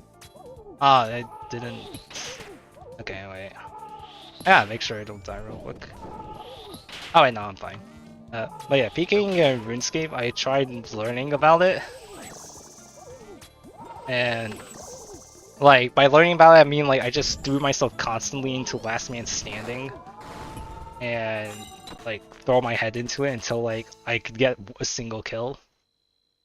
And it's like some of the people that I've encountered in last man standing has been very interesting with like their like rhetoric. Yeah, I don't know. Okay, I'm not gonna question I got stomped there, but yeah, like some people can just be like toxic for like no particular reason. And you know, there's like a whole thing that's like, you know, that's like kind of expected of like multiplayer games, I think. That's like,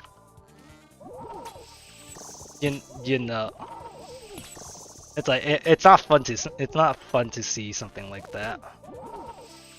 Cause it kind of like because of the whole like discouraging newer players and things like that.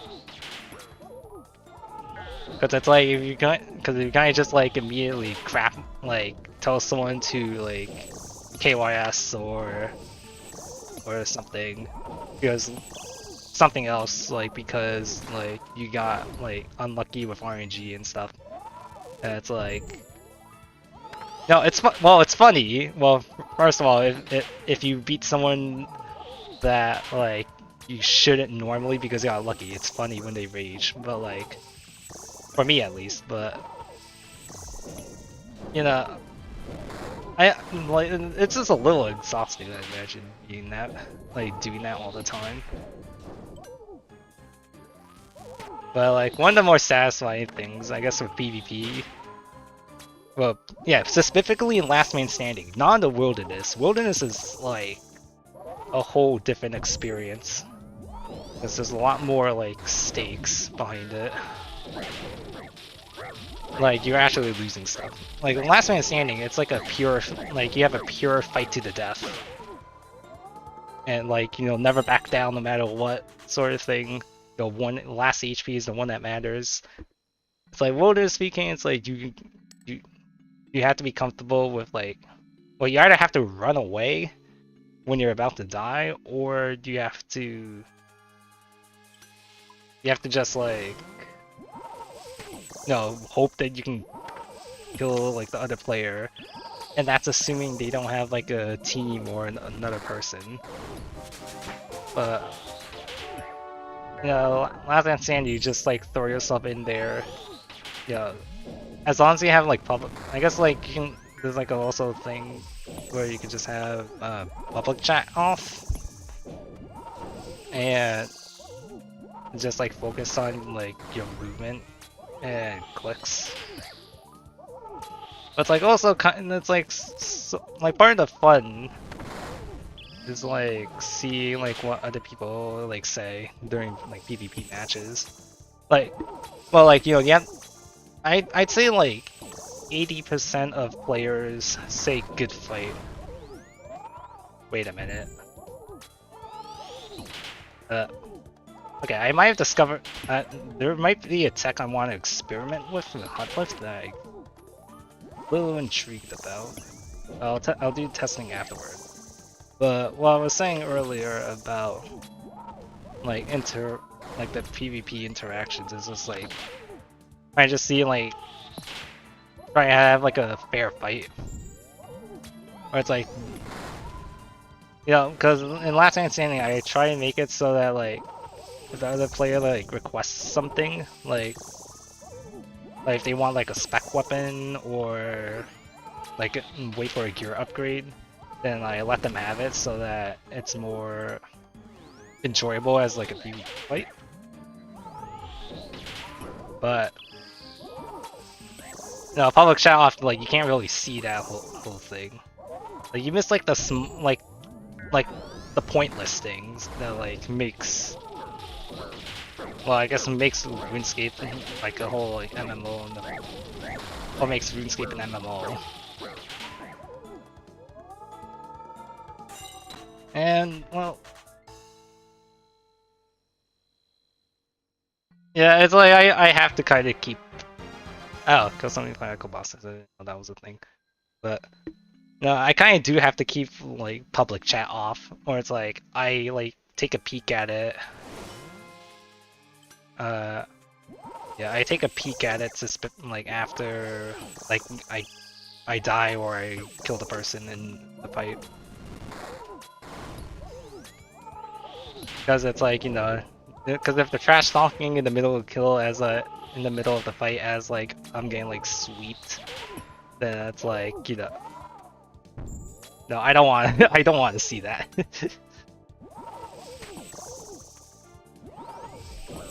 Yeah, because well, things are like some things in the world are like kind of bad already, and it's like the last thing I would need is like some like having like a safe space. Well, safe space as in like place to like find entertainment, like also like have people like crap on you for no reason. Now there was one I was interested in doing like a project for Last Man Standing, where it was like I keep track, like I have recordings, like as I grind 1,000 wins in Last Man Standing, like very passively. I have recordings of like the people like that I fight and see like the percentage of people who say like good fight or yeah, percentage of people who say good fight or like trash talk and like other things. Because it's like no, I think it was Reddit is like a big example where it's like most people think it's like PvP is like PvPers are like super toxic and everything. And that's something I kind of want to put to the test. At least in the context of Last Man Standing. Although I'm not sure how feasible that's going to be. There's like this whole graph, I think, called the... Well, I don't know what the graph is called, but I'll pull it up after this the Hunleff kill, look up the name for it. But it was pretty much like a whole like chart of like the different branches for like different results. And it'll also be something that like I don't know, maybe I can like do something like a computer science project for it. Although I doubt that's going to be a computer science project thing. Unless I make a plugin for it specifically. But just some food for thought. And the wilderness bosses, like... No, I tried like PKing a few times, like once or twice, like for wilderness bosses, just to see how it would be like. Because like Last Man Standing kind of made me, and Last Man Standing and anti-PKing made me a little confident for PKing in the wilderness. But I feel like the biggest thing with the wilderness is that, well, just losing our items is never fun. Oh, let me just die right here. Yeah, but like really just like losing our items is like no fun. And well, if you fight someone else who has like a crap ton of gear, like full Caros or like full crystal, then like compared to like your I should not be alive there. Whoops. But like finding someone like full crystal and like everything versus like your ARMs, then it's just like a little bit of a crapshoot. And you just like get washed up. Yeah. I'm gonna use the bathroom real quick because I need to relax for a bit. I will be right back.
Alright, now I am back.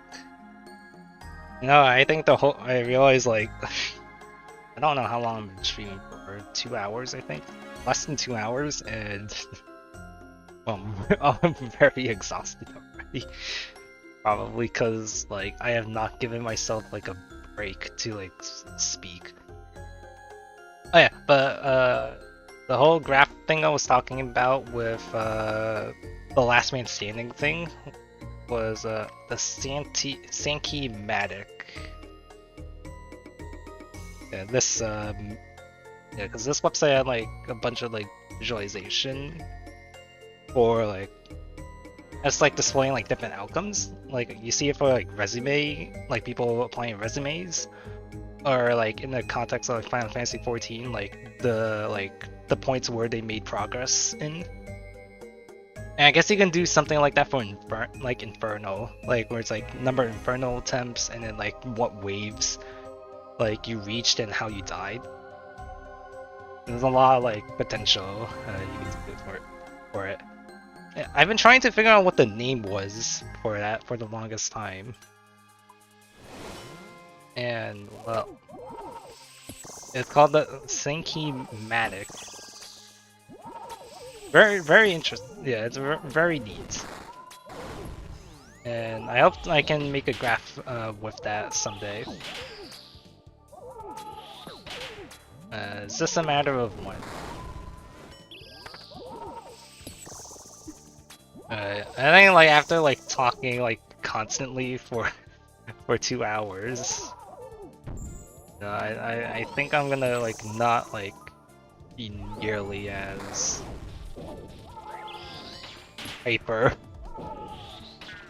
Well, not hyper. I wouldn't say hyper, but like one of the things I've been trying to do is like fill up like dead air. But it's like I didn't realize how exhausting it would be to just like constantly talk,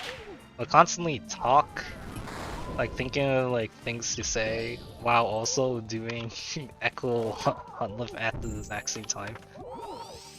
But that's like some of the things that like streamers have to like build up toward. Well, professional streamers.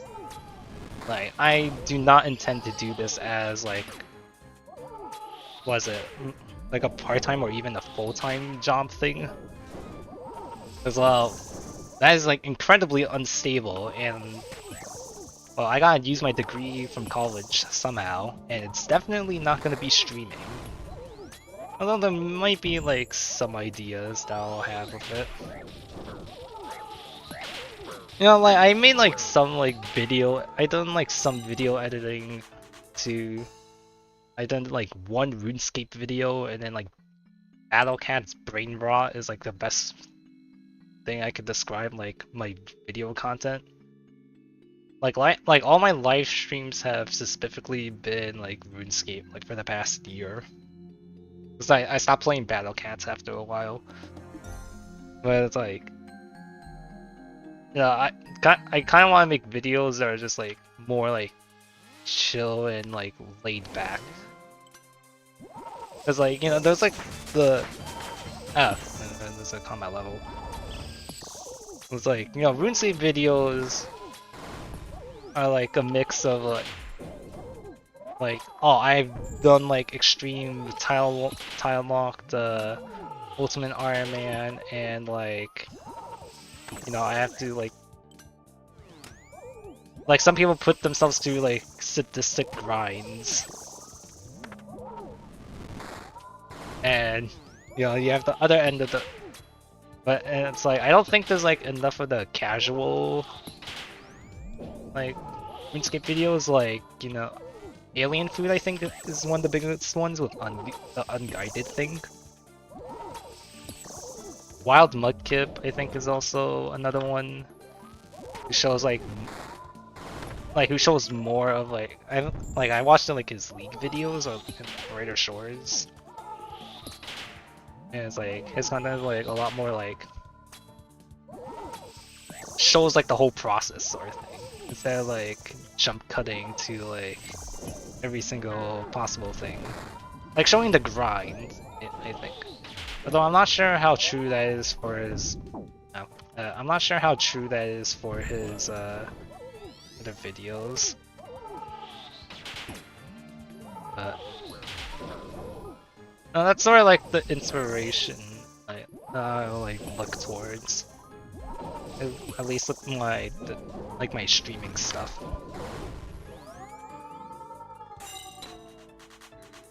Things like yeah, doing things blind for the doing things without a guide for the first time, or like I guess right now just showing my league's experiences.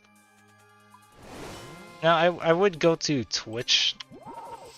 Well, no, I wouldn't go to Twitch actually, because the whole reason why I started doing YouTube instead for my streams is because I have the VODs stored.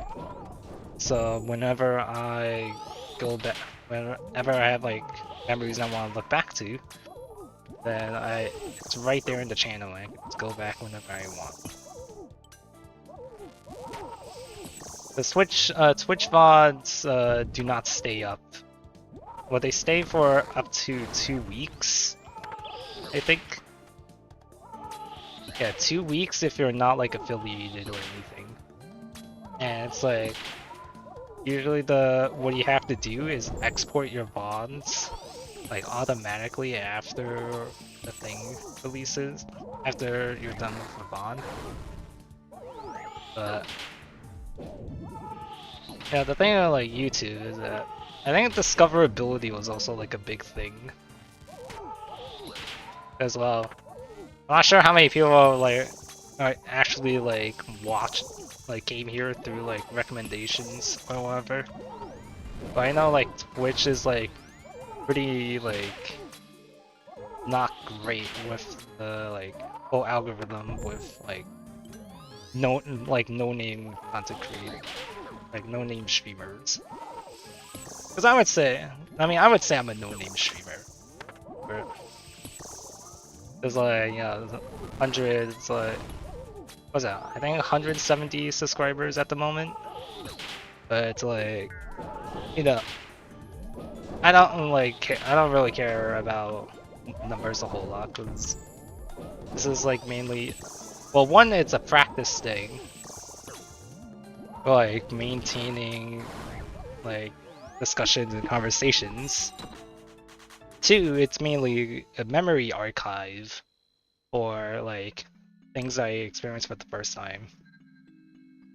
And three, it's like if I wanted to like quote unquote be successful as a content creator, then I would just make a brand new channel anyways, because discoverability is kinda already, because I've done like a whole bunch of Battle Cats videos before I streamed RuneScape. But it's like, the people who like found me randomly through like YouTube algorithm or like whatever, like whatever method you use. It's like, you can't really find that much. Small correction. You could if you know where you're looking for it, but I think YouTube like aggressively promotes more like smaller content creators based on your niche. Because I think after like you watch a particular genre for a while, YouTube will eventually recommend like a lot smaller channels, like my channel. Like compared to like people, I don't know who streams on YouTube for RuneScape content. I think Earth and No Monkey, I think, are like the two biggest ones I can think of. Because RuneScape is mostly on Twitch. But no, that was not cool. It's like YouTube is not really the place people go to stream old school RuneScape, I think. I think it's been like Kick or Twitch, and people just use YouTube for videos. Yeah, and like, you know, that is like really the big thing. Like, if you can like edit videos from your, like highlights and everything, I think that's what makes discover. I got wait, I got a third enchanted crystal weapon. Wait, why did that? Wait, did I get that or? Wait, am I tripping or did I? Hold on. Oh no, I already had that. Okay, okay, sorry. For a moment, I thought I got another enchanted like crystal weapon seed, but no, I just misread it. I'm just gonna put that here so that doesn't happen.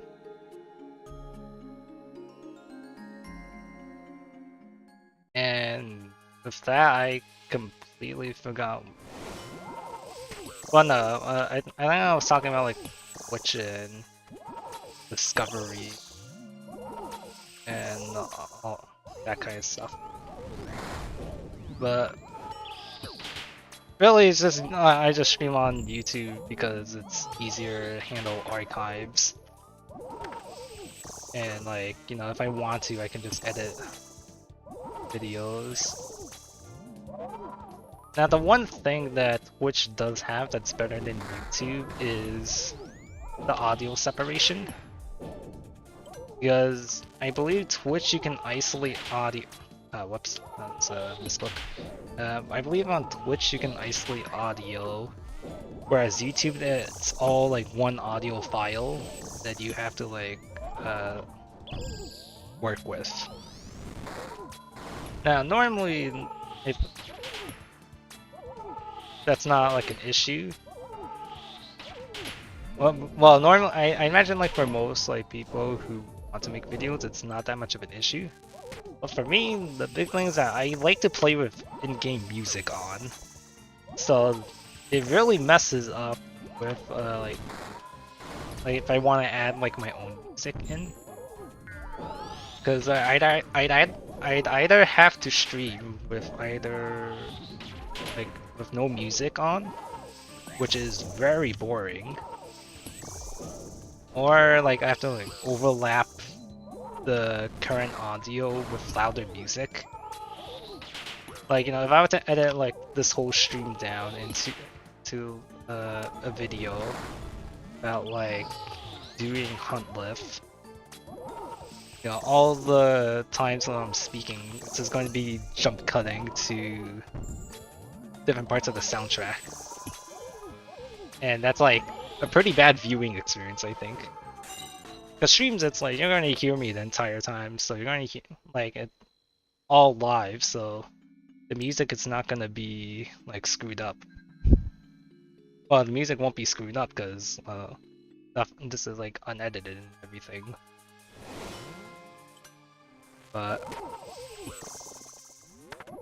yeah, that is like one of the unfortunate things,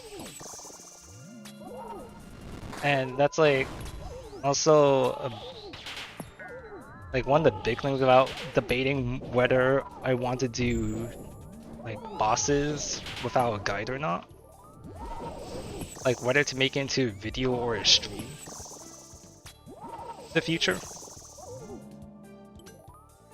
Like, you know, Gone Wars Dungeon, I made that into a video. Yes, God Wars Dungeon is like mainly grinding up kill count, and most of it is tank as spank anyways. But then it's like, you know, you have things like Nightmare that has actual mechanics. And the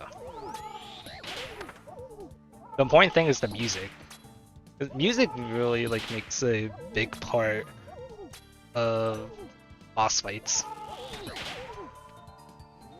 Like Gauntlet, I can kind of. Gauntlet's a little unfortunate for the Echo boss because its music is at the very start. But like normally at this phase, like in the music, you're doing normal corrupted Gauntlet. Like this is where you're like getting your tier 1s, you meet your tier 1 weapon, you're fighting the tier 3 demi boss right now. Or like in TOA, you know, like kind of like roughly which phase you're in based on the soundtrack. So it's like for things like Nightmare, which supposedly has like one of the best soundtracks in the entire game, and like some of the best mechanics, like some of the most interactive mechanics, not having the music is kind of like a big damper into enjoyment.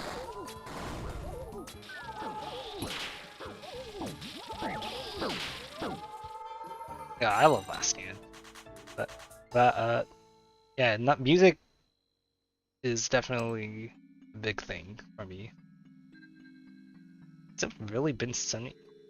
Yeah, I don't know when I started kill count or gauntlet, but 75. I think I'm 2 times the drop rate right now.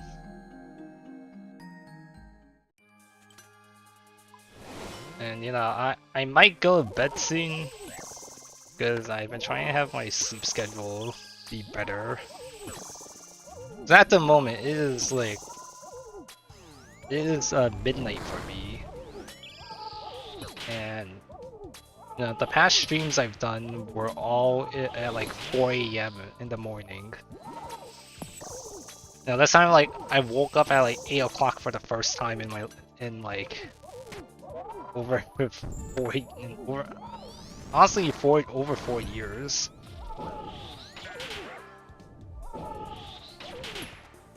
Okay, no. Yeah, sorry, I was just focusing on that very briefly. Left because I lost track of my 5-to-1 count.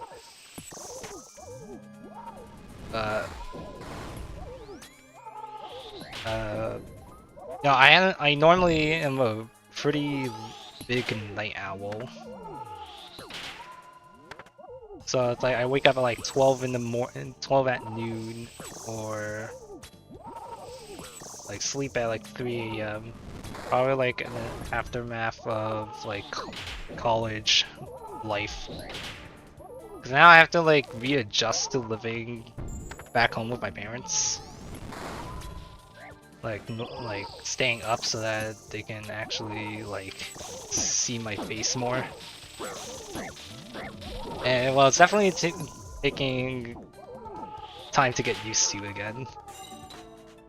Cause I'm not sure if I want to move out or not, since like moving out was very expensive. And moving out was very expensive, and well, I love my I love my parents too. So there's a lot of things that's like, you know, independence is like one of the best things about college, and one of the things that I'll miss dearly. At the same time, it's like it's like being free from like the workload, like not having to worry about like projects or exams. It's so relieving. Now, of course, it's like I gotta make sure I find a job and everything, so I don't become a shut-in. But yeah, right now this is just like a victory for graduating college, because I told myself after I'm done with college, I'll be doing whatever I want for a week, like a whole week, and then I'll figure out like a life plan for like basically what I'm gonna do for the rest of my life. Like job hunting, exercising, touching grass especially. Yeah, I can't forget about that. Because yeah, I don't want to just like rot my entire life away playing RuneScape, right? Gotta find some fulfillment. And that's important for everyone too.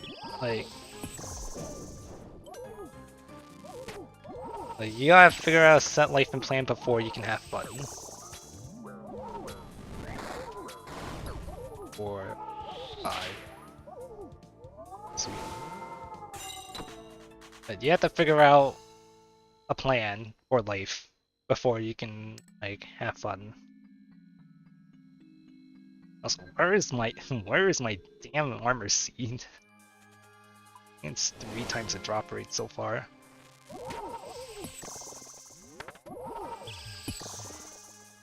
But I'm not too worried. Like I'm gonna just take my time with everything.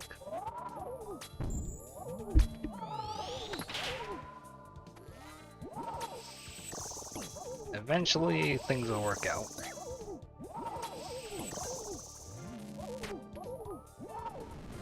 Oh. I didn't expect it. Okay, well, I didn't expect this gauntlet grind to take nearly this long.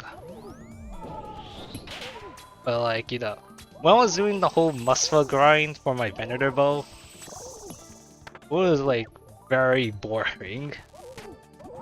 That's messed up. Yeah, it was like there were like some niche interactions I've learned that I wish I was able to like have a recording of. But for the most part, it was kind of just like repeating the exact same thing. Having like just pure silence. Yeah, pretty much just having pure silence the entire time.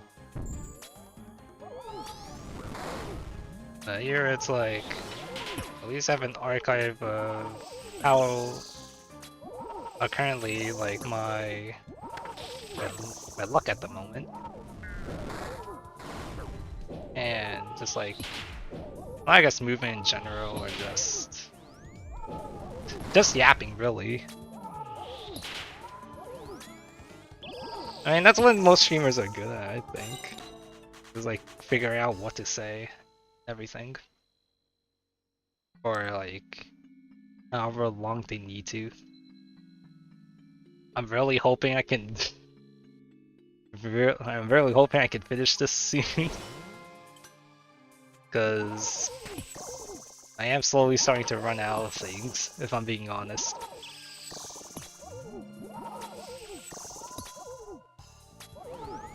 I mean, afterwards,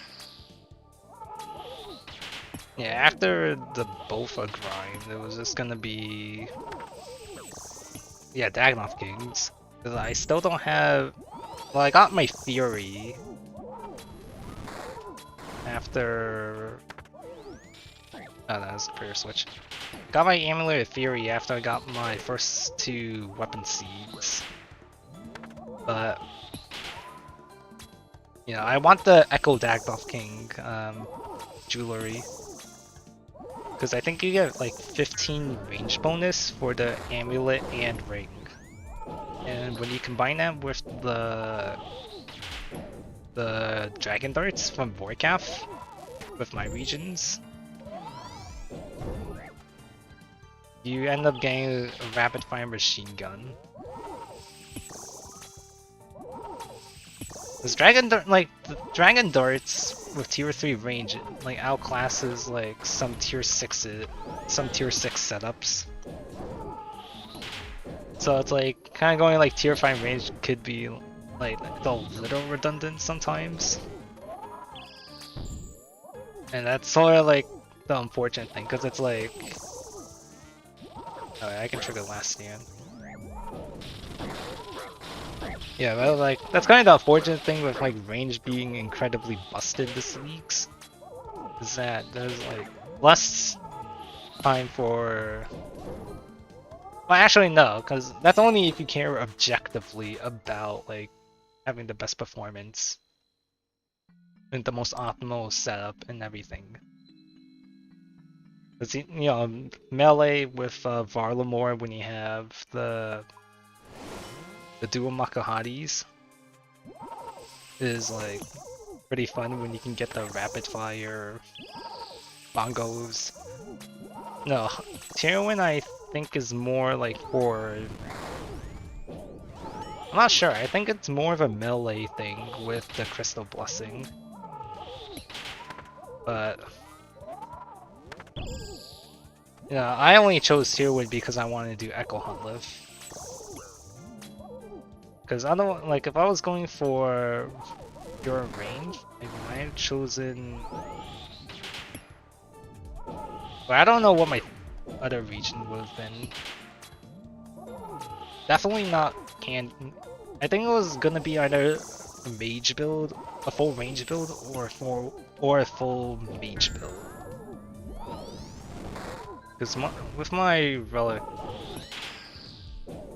relic and area choices, it's just been hybrid.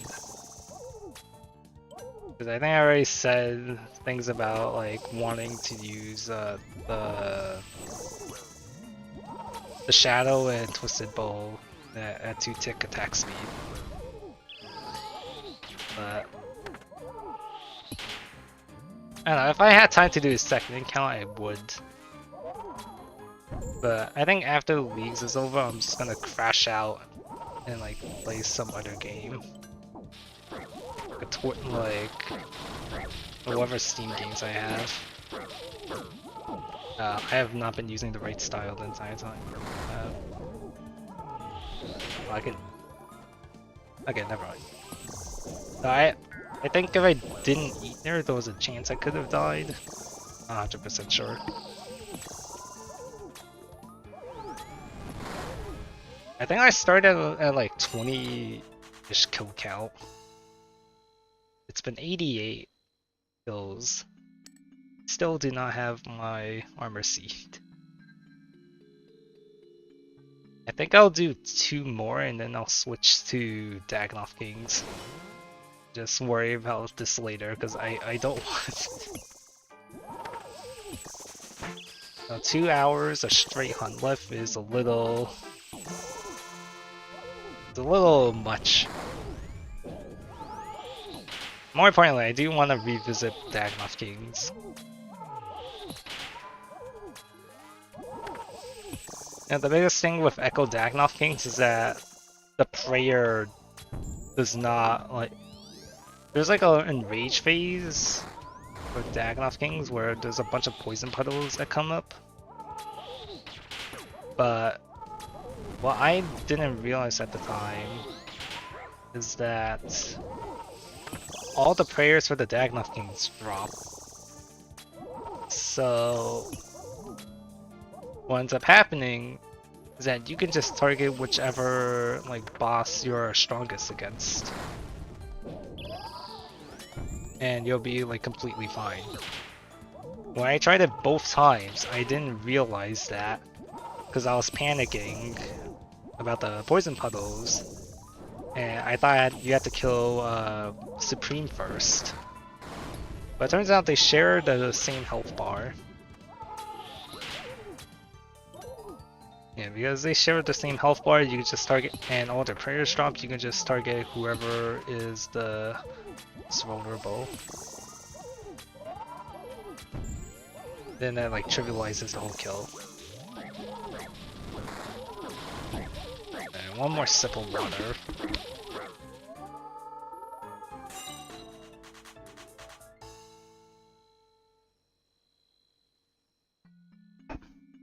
Maybe? Nope. Alright, one last Hunleff for the night.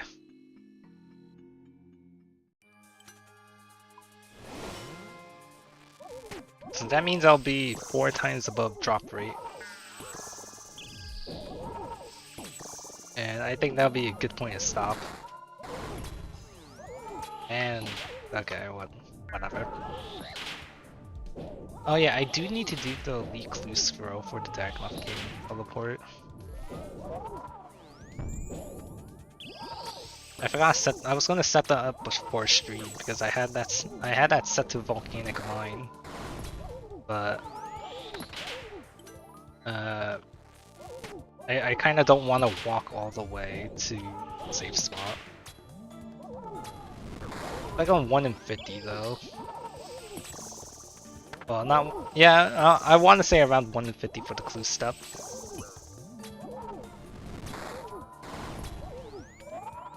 So I'm not sure how long that'll take. Cause like I could walk around, but then if I die again, then it's gonna be very annoying teleporting all the way back.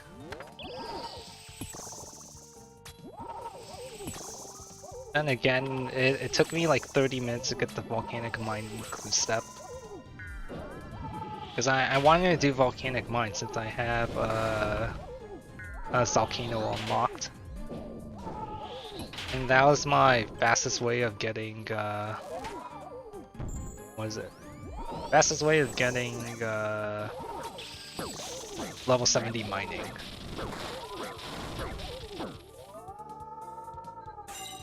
So, I am kind of stuck with that for now. Okay, one last one. Alright, so I started with like 20 kill count-ish. And now I'm at 90 kill count, including Corrupted Gauntlet. And I am 4 times above the drop rate. Well, that's okay, because I got the enhanced crystal weapon seed. And I can get my armor set. I had to crush all my crystals first. Oh no, never mind. Oh, I must have gotten a lot from. Actually, I think I can make my salad blade too.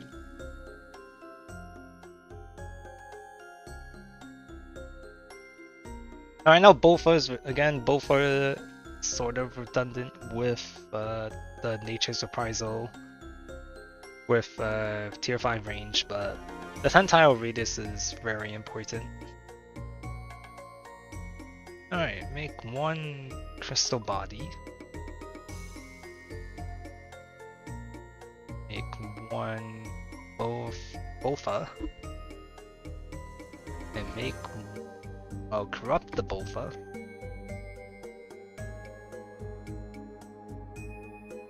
Make 1 blade of Saldor. And corrupt that. And apparently that uses 900 charges. I did not know that. Wait, what? Wait, I need agility for bowfa? Wait, what? Wait, why do I need agility? Oh my, oh my, I gotta be kidding me. I guess that's the thing with leagues. You don't really know. Like, I hadn't touched agility because I've been holding off from it for the longest time, so I could do broad clutching while doing the Brimhaven agility course. That was the whole point I did the grind, so I can use the bowfa, and I can't even wear it. I want this at least.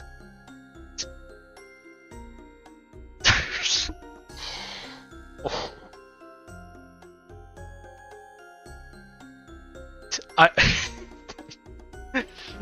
Well, this was not a part of the plan.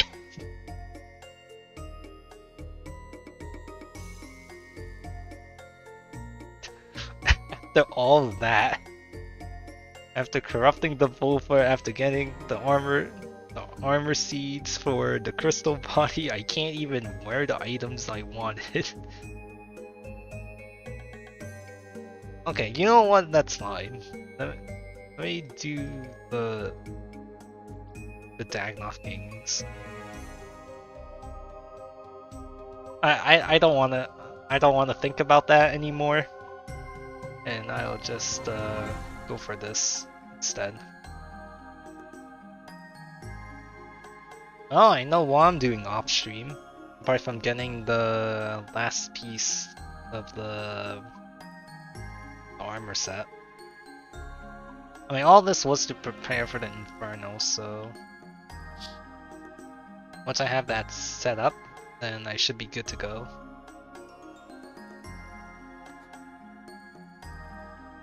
Yeah, I do think I'm just gonna walk here, because I think this time, especially with Last Stand, I won't die to the Enrage for the Echo Dagnauth Kings.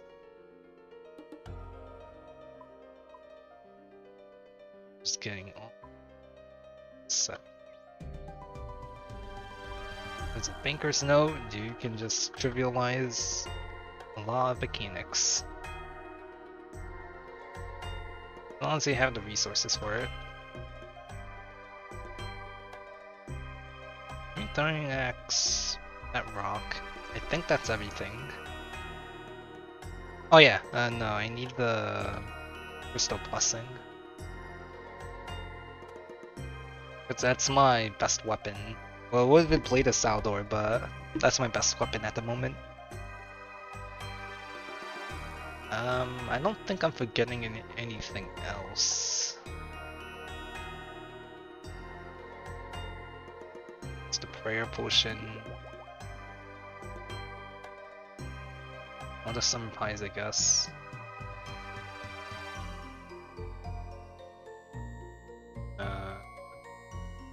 Sure, I guess I'll do that.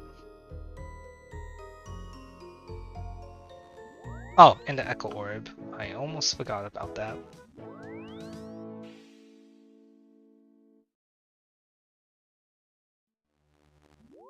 Alright, so this will be, what, round 2 of Dagnov Kings?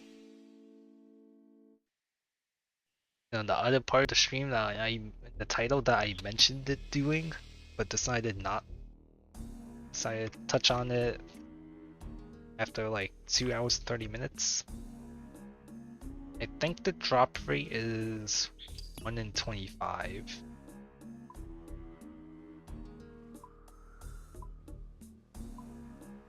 Yeah, 1 in 25, so 50 kill cam.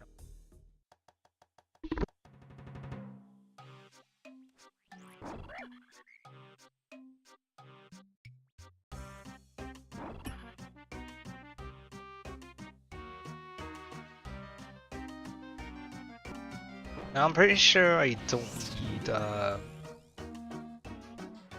anti-poison, but I'll just have it in case. I have been spooned my echo items, so I'm hoping it's the same here.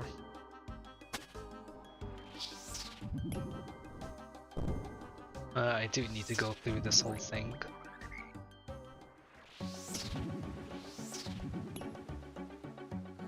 Yeah, cause now I have to... Oh wow.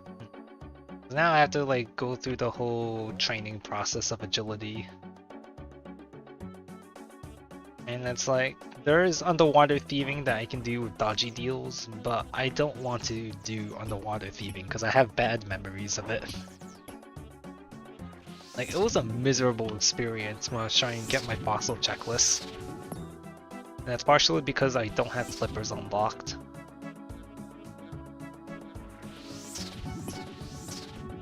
And, you know, I don't have access to flippers because I don't have Kandarin picked. So... yeah. No, underwater thieving is a good method if you have dodgy deals. But... I just personally hate it. Because of the bad memories I have in the main game. Alright, I'm hoping I didn't forget anything. This should be everything I need. Oh yeah, so compared to before, I now have a crystal body, so my salamander damage for melee is better, and I have a fury instead of a amulet with power. Oh wait, I need to talk to Giles. I need a kebab.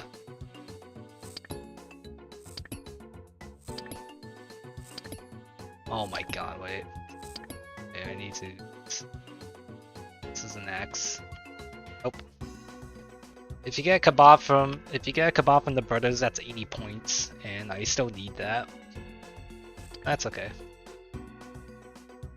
Oh no, run. Run. Anyways. Alright. Get ready for this, the whole dance.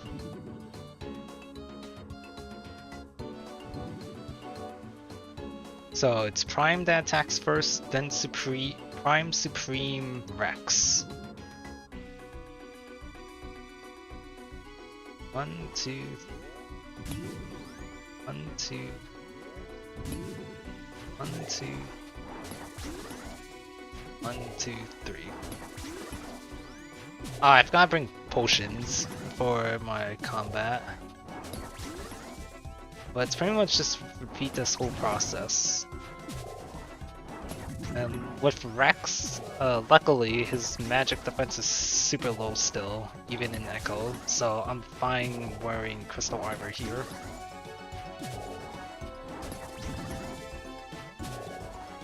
Now last time, I spent a lot of brain power figuring this out.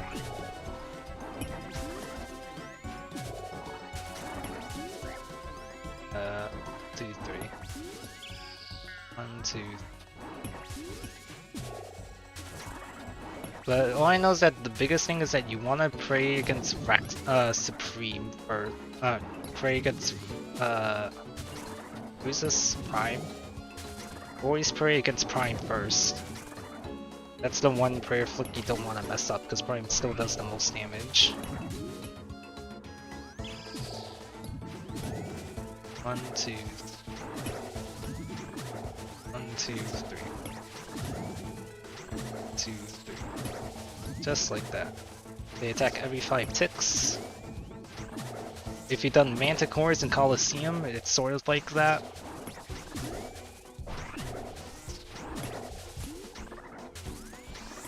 The important thing is that it is a 0 damage fight as long as you pay attention.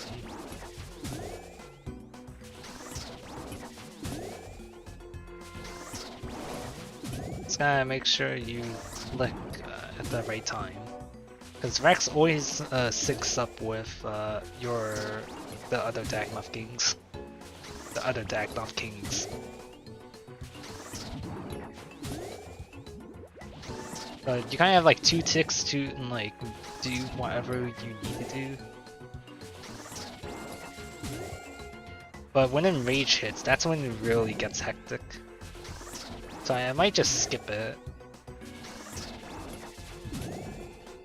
2. If I lose track, I count 1, 2.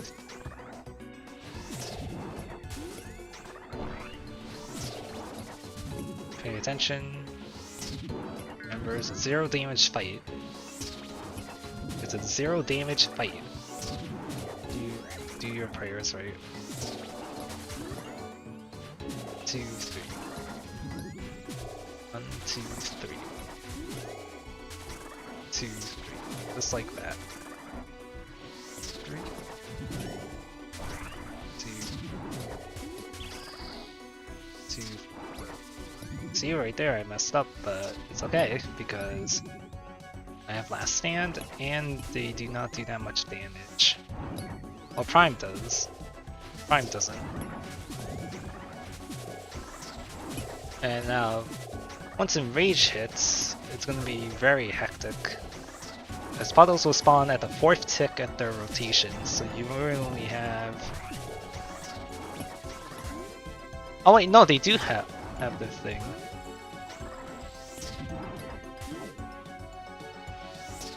Wait, what? As long as I keep my rotation, that's all that matters. Alright. Okay, remember the meat plan. 1, 2, 3. 1, 2, 3. 1, 2. 2. 2. 2. Last Stand. Okay, just ignore the mechanic. Just ignore the mechanic.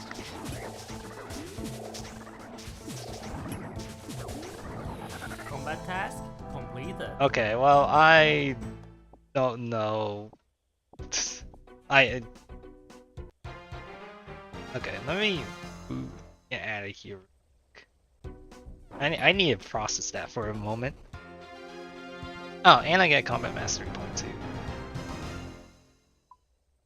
This will be Tier 4 Magic.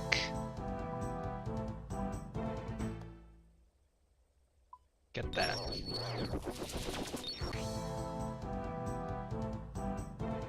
And all the combat achievements coming in.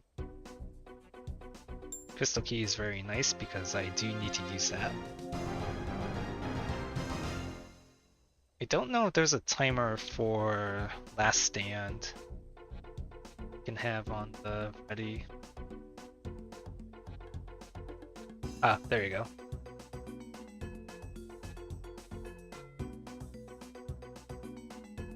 Well, you know, I didn't know what was happening for the first few mechanics. I mean, for the whole dance. But, you know, hopefully it's fine again. Probably not, but...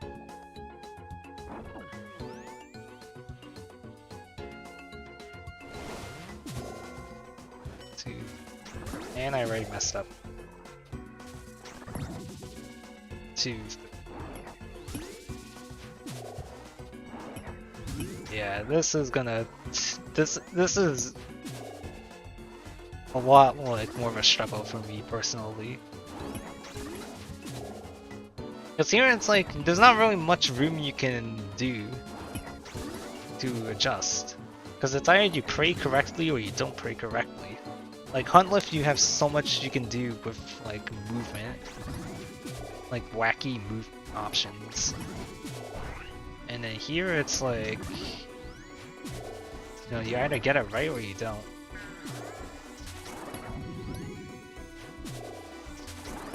And it's like, I'm looking at the right side of my screen the entire time.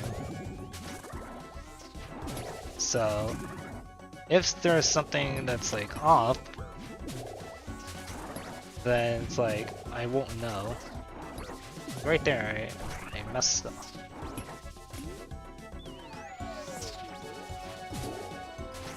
Two, three.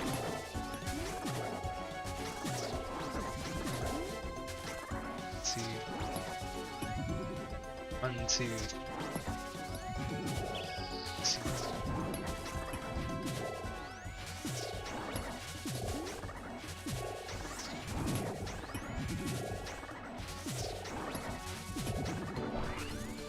Yeah, I'm just gonna pray ballet for now.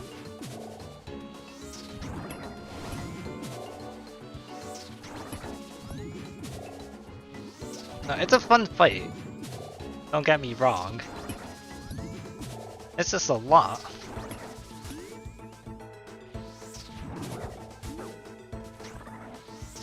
But I'm pretty sure Prime and Supreme and Rex does not hit nearly as hard. Like both of their max hits are less than... Never mind. Okay, I thought Rex's...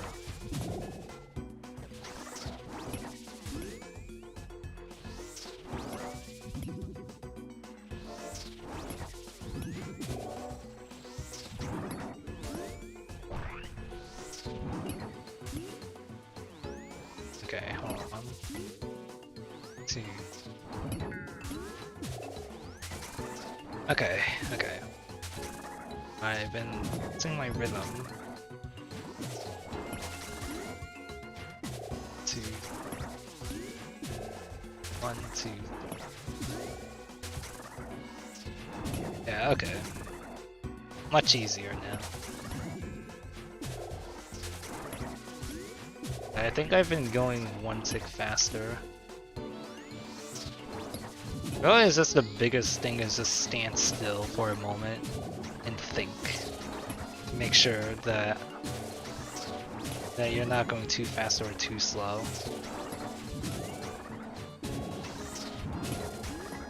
Alternatively, you abuse last stand constantly.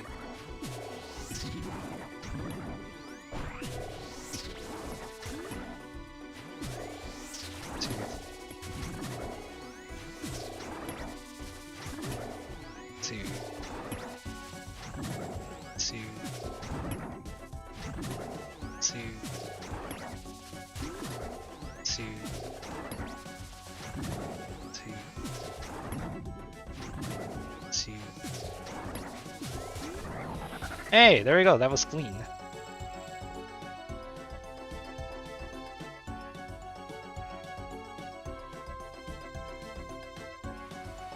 Yeah, that attempt was a lot cleaner that time.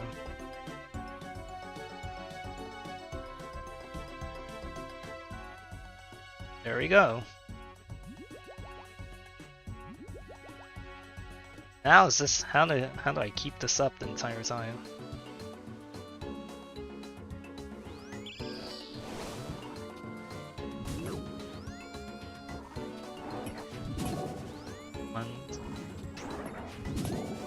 Yeah, because now I have to keep a rhythm this entire time.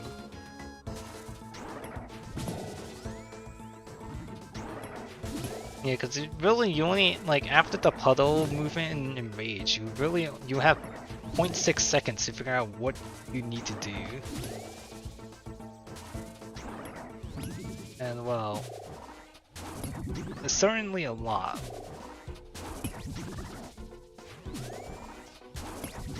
You know, I would use my bowfa here, but, you know, apparently you need 70 agility to wear it in the first place. Probably because it's a Song of the Elves requirement, but... yeah, thanks to that, I can't even do that.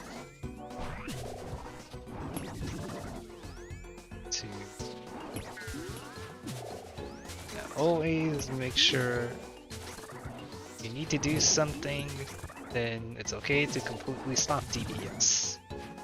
Because eating reduces your DPS.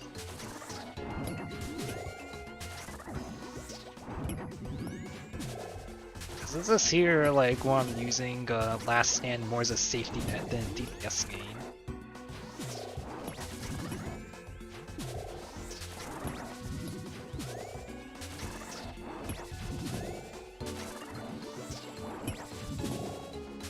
As well, oh. 1, 2, 3. Remember the rule? Just like Jan, you do one thing at a time.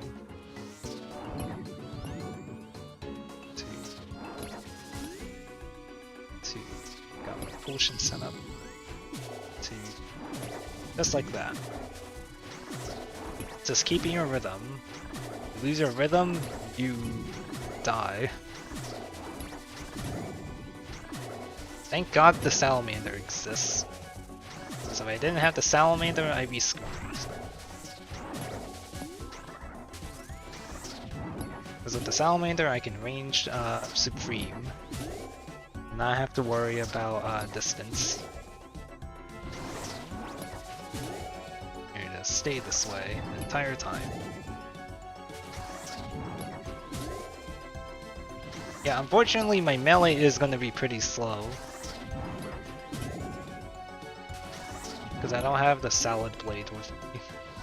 You need 80 attack. Okay, humble. Very humble hit by Prime. It's keeping the rhythm. Okay, there I went too fast. Alright, calm down. Get Shark. Slow down my attacks. There I messed up again. That's okay. Let's keep calm. I need that prayer potion. Keep my pacing.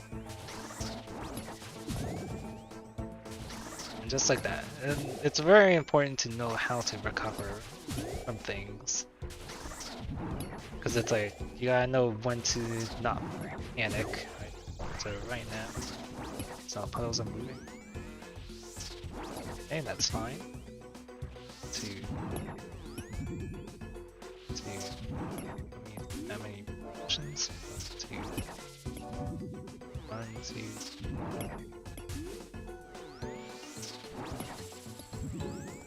2. 2. 1, 2, 3. Magic. 2. 2. Just like that.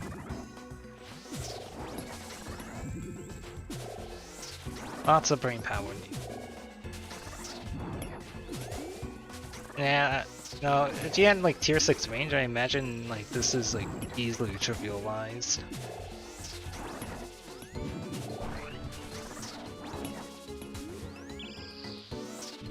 eventually, once you get the hang of it, now it's a question of how fast can you go.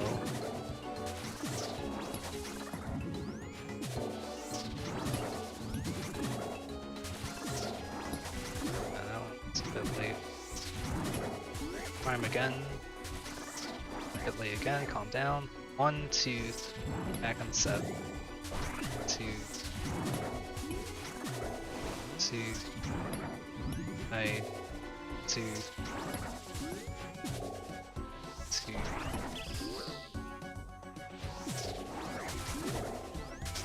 Okay, I'm just gonna last stand. I've lost count.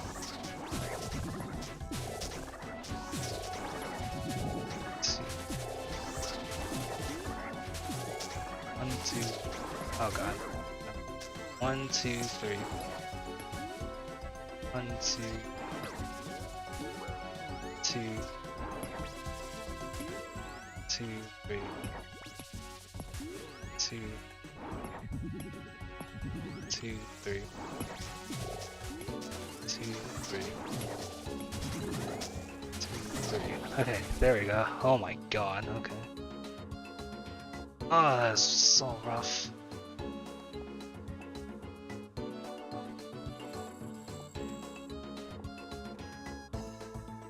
That is such a rough fight. Okay, I'm waiting for my last stand to come back up. Actually... yeah, I'm waiting for last stand. I need the rest of it.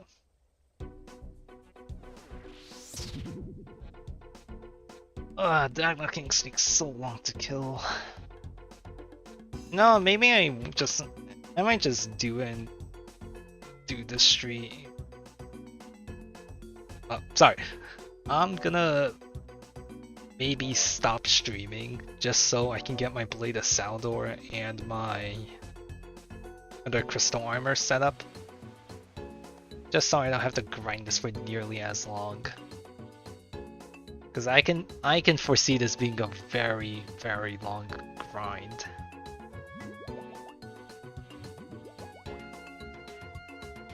Like, oh my god, so much required. Way too much required. Like, you know, Echo Hunleff is a lot more flexible with recovering from mistakes compared to Dagnov Kings.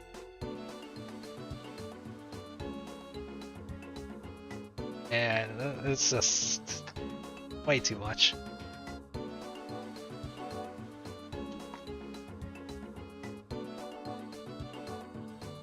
I want to see if I can at least get one kill without any mistakes.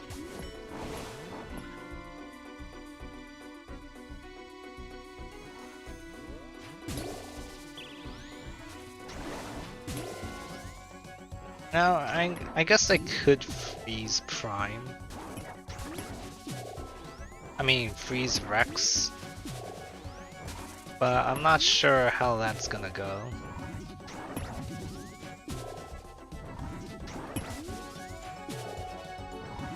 You know, when in doubt, just use Last Stand. Yeah, you can also save swap Rats. But then it's like... wait, can you... I'm not sure if you can save spot Rex near the ladder or not. Because I know there's the standard safe spot, but I'm not sure if that's applicable for Echo. Okay, but I'm gonna see if I can do a faster kill time.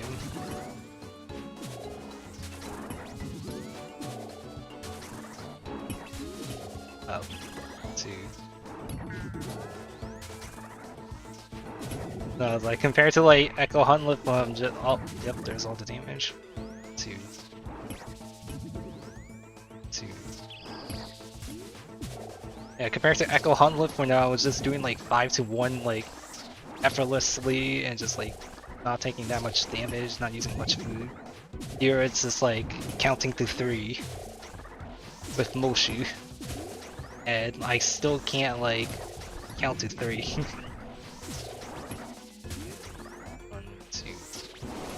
I'm getting better at it though.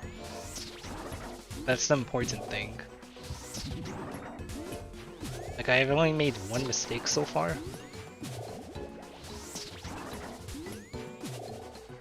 And I think the crystal armor is helping a lot. What happened? Oh, strength level. Oh yeah, also a reason why I wanted to get the salad blade from... Also a reason why I want to get the salad blade from Gauntlet, so I can train attack. 1, 2, 3. 2, 3. 1, 2, 3. 2, 2, 3. Magic. Alright, back on track. No, like, I'm just, like, if I had an eye tracker right now, you'd just be seeing the left side, you'd just be seeing my eye tracker being on the right side of the screen the entire time. Oh, that was a 67.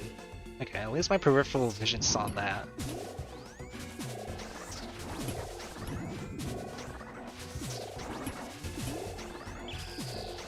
It's also a good thing that prayer does not disable your thing.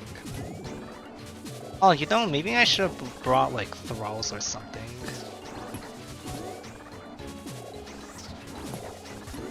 No, it's like the awkward thing is that you hit... Uh-oh. Calm down, calm down. 2, 2, 2, 2, 3, 4, 2, 4, 2, 2, 4, 2, 2, 1, 2, 4. What? Okay, there. Oh, Archer's ring. Oh, Berserker's ring. Oh, perfect. Okay, I actually have a ring for once. Berserker ring. I can wear that. Water talismans. I actually need that. Magnified, maybe? I don't know. Let's take that and... take that and... get back upstairs so I can think about what just happened for a moment. But hey, yeah, that's actually that's pretty good, getting 2 of the rings at once.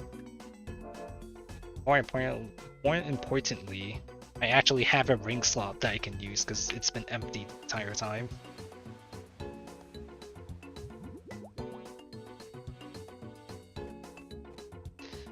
Let's see. The potion.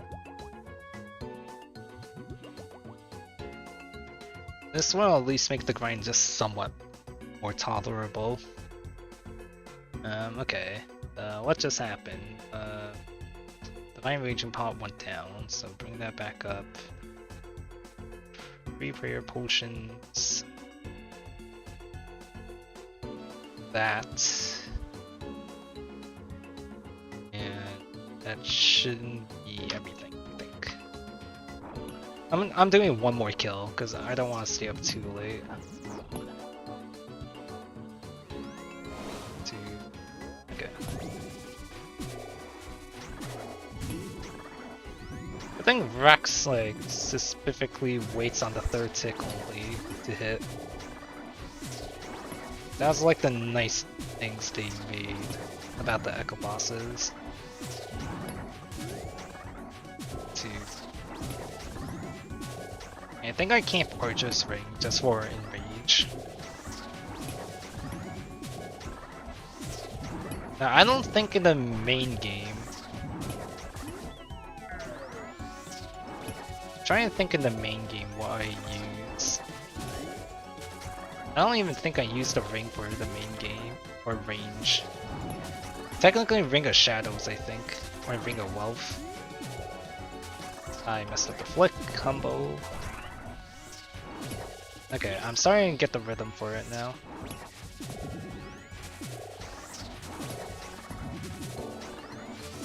Okay, yeah, this is like I'm looking more at the center screen now instead of like my right side of the screen.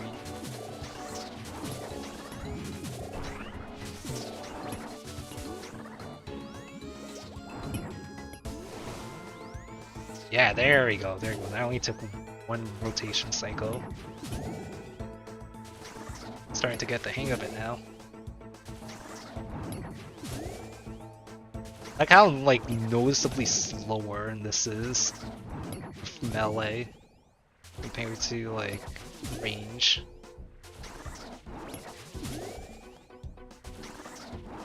Now if you told me that Dagannoth Kings would be like this, well, I don't know. You know, initially I was gonna make a whole bingo sheet about the Echo bosses, like what mechanics they do, because I wasn't sure how complex they'll make it.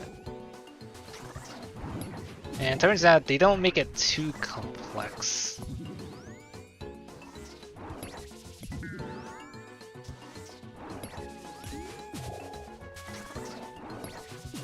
Yeah, they didn't make it too complex. They made it like fun rather than like difficult. Like I tried doing Echo Soul on my brother's account because he had Volatile more, and that was like a mess. But I managed to clear on the first try. Granted, he did have like all this with his melee gear.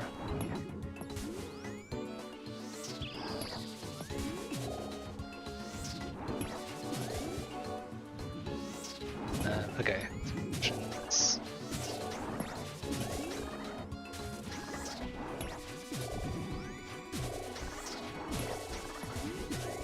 Okay, this is going a lot smoother now.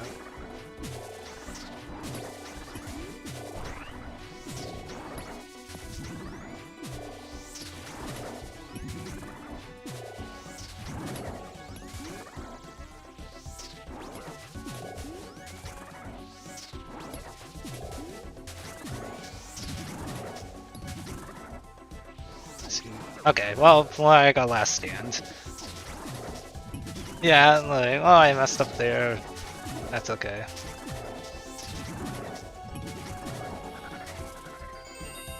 Oh, Emperor Ring, perfect. That's all I need.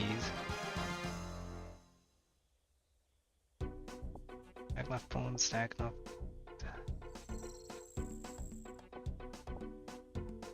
Second Dragon Axe.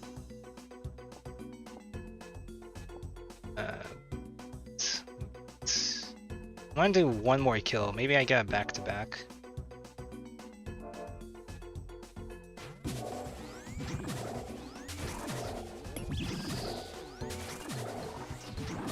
Wait, I wonder if it's actually better if I just spam... Wait, I'm actually hitting Rex a lot. I mean, not Rex. But I'm hitting Supreme a lot more in range than I thought. Yeah, that was a lot faster that time. Wait, hold on, I want to try something.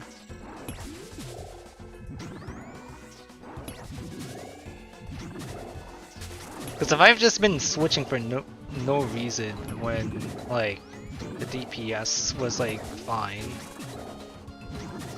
I'm trying to, like, see the damage right now.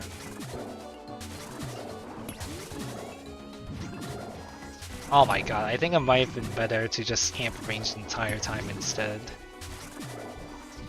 I think magic should still be better because I have masteries for it. But like, everything else though is like a whole different thing. No, cause like, I didn't expect Rex to take that much damage there. I mean, Prime, not Supreme. Yes, the Ranger.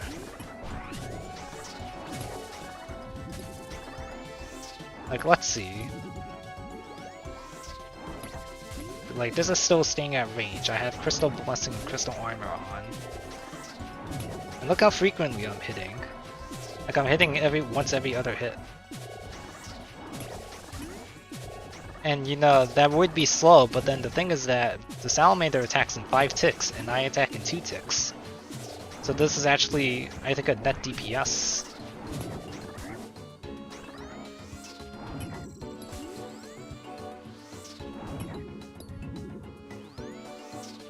Yeah, I think I've been making this a lot more difficult for no reason. Because I could have just used range the entire time against Supreme. That would have made my life a whole lot easier. 73.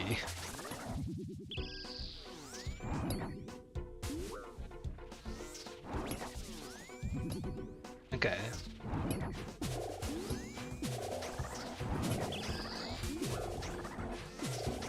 I need position to Rex, I mean to Supreme. I keep mixing up the two. I don't want them stacked up though.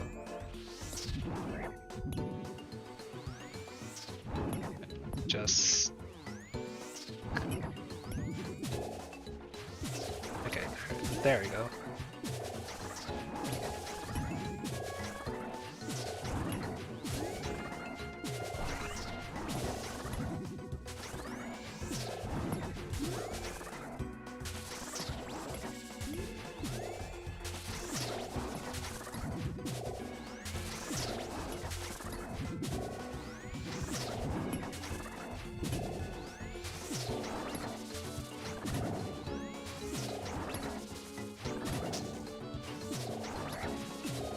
Yeah, just like that. That's a whole lot easier.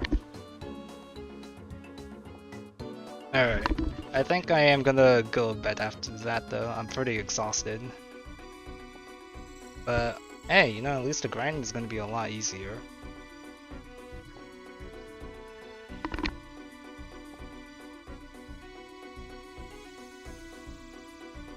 Like, one moment.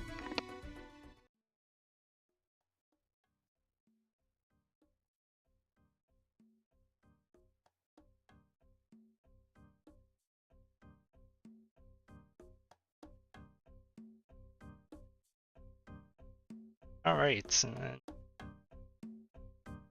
Okay, so I'm not sure if that was because of the Emperor ring. I feel like it was. Let's see, my range is... Oh yeah, that's... Alright, let me do the damage calcs real quick.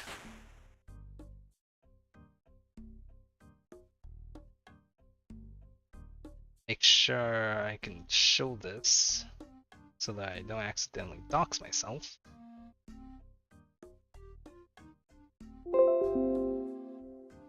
Oh, whoops, that's mine, my bad, that's mine, don't do anything. Okay, Firefox, scalc.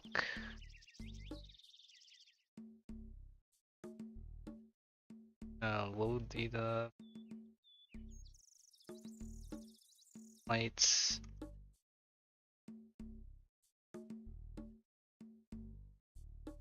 I'm just gonna crop the screens to double make sure I don't dox myself. Let's see, transform.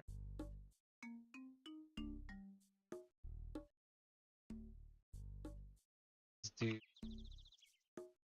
rid of crop 100 pixels from every side. Okay, so I should be able to see it. So I have, let's see, the tier 5 mastery, tier 4 magic. I'm using Eagle Eye or ranging potion. Magnoff. Super free. Does not have the echo version. Oh, I thought they had the echo version.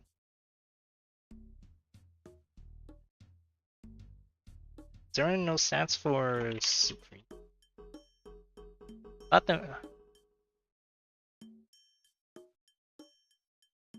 they had the echo. That's Magnoff.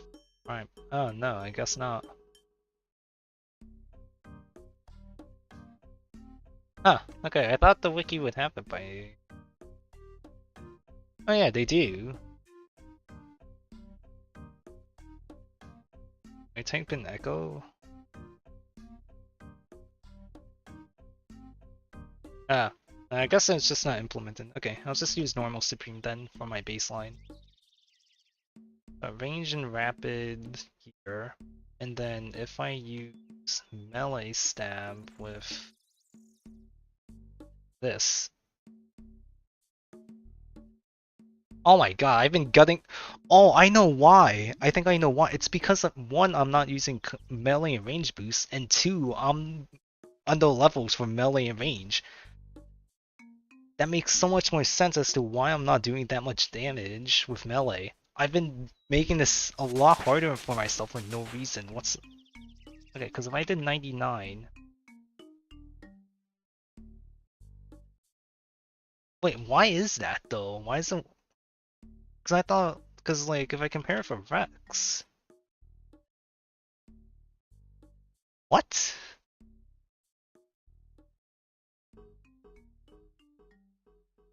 Okay, yeah, I guess I would just wait. So if I use, because if I use salad, what if I use salad blade?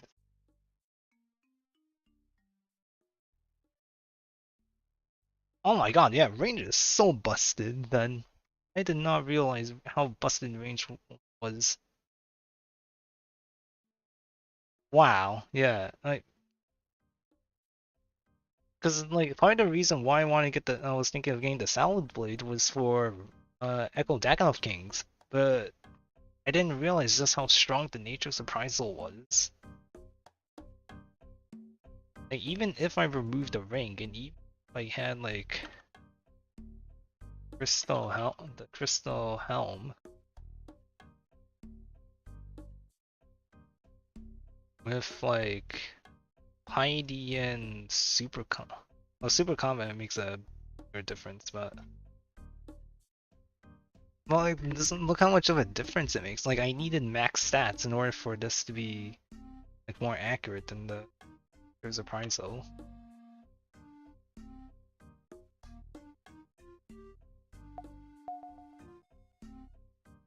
What's that? Oh, I think that was in game. Oh. Wow, okay.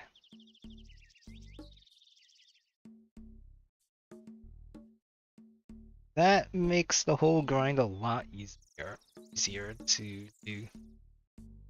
And wow, I got lucky with this, the Emperor ring at least, so I guess that's something.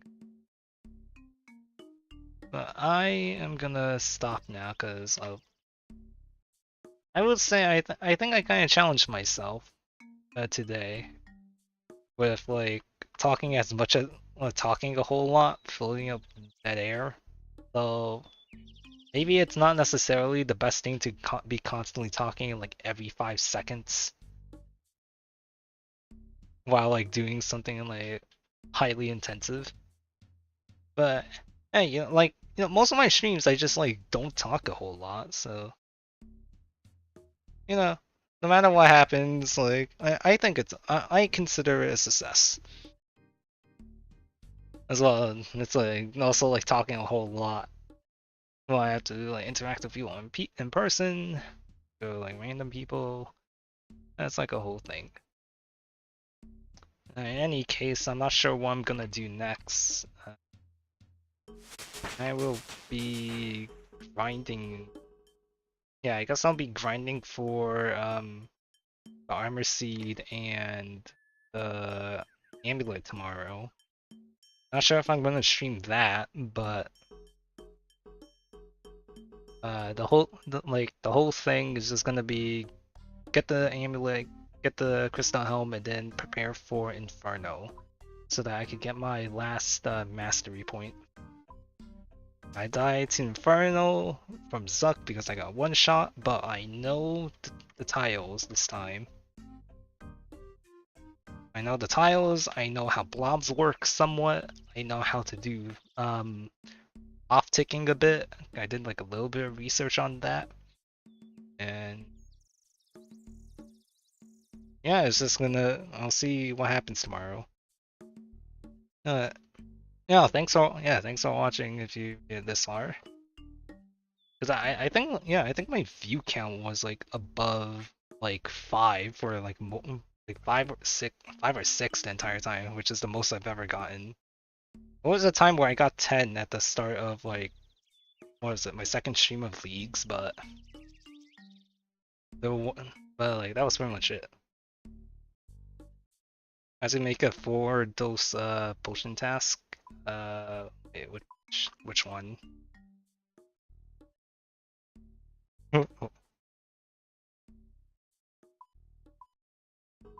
Wait, what? Wait, that's a thing?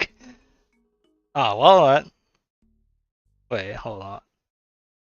Make a 4 dose potion that was originally supposed to be a 3 dose potion.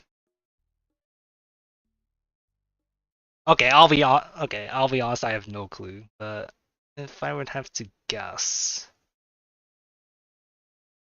what is this supposed to be like old school RuneScape knowledge that you need?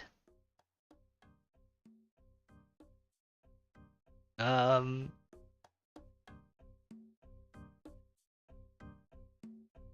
I mean, I might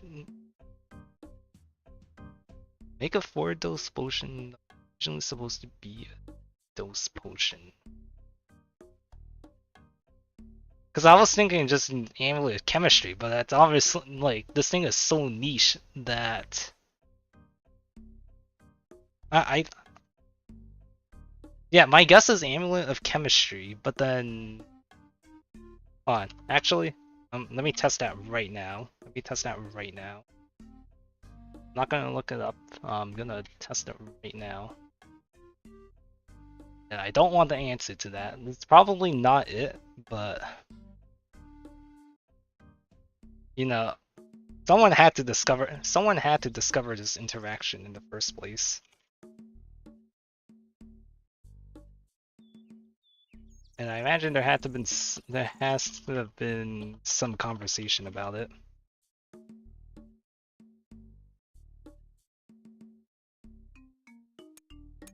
Jade. I think it was Jade for amulet tree. Let's see. Jade. Because Opal was amulet of bounty and Topaz was, yeah, okay. Topaz was the amulet of the thing, the burning amulet. Okay, if my theory is not correct, then well, it is what it is. But because I'm not sure if it's like niche interactions, like the the one tramp task where you make a tramp mad. Because I thought that was Charlie that you had to make mad, but it wasn't. Okay, this might take a while to proc. Do I have any unfinished potions? I have Iron. Okay, let's see if this works.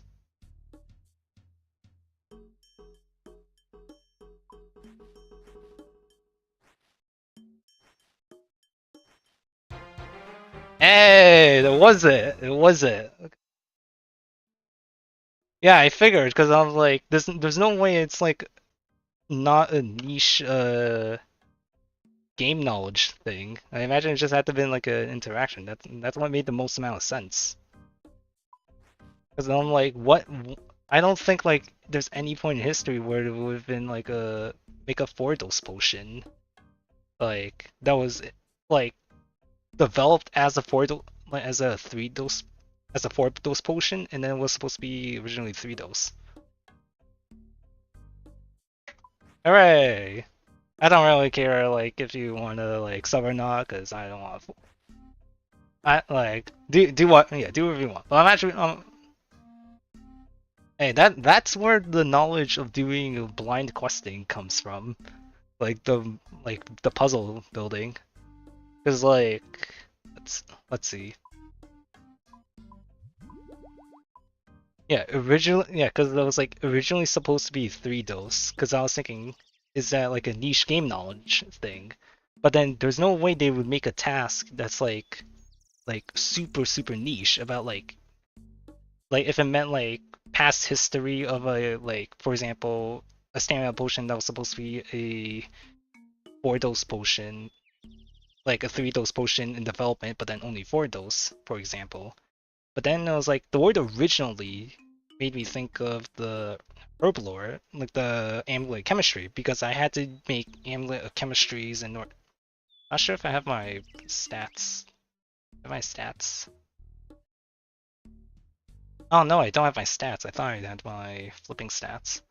Yeah, but I made like a bunch of like I had to use amulet chemistries a lot so that I could profit from my herblore grind in the main game.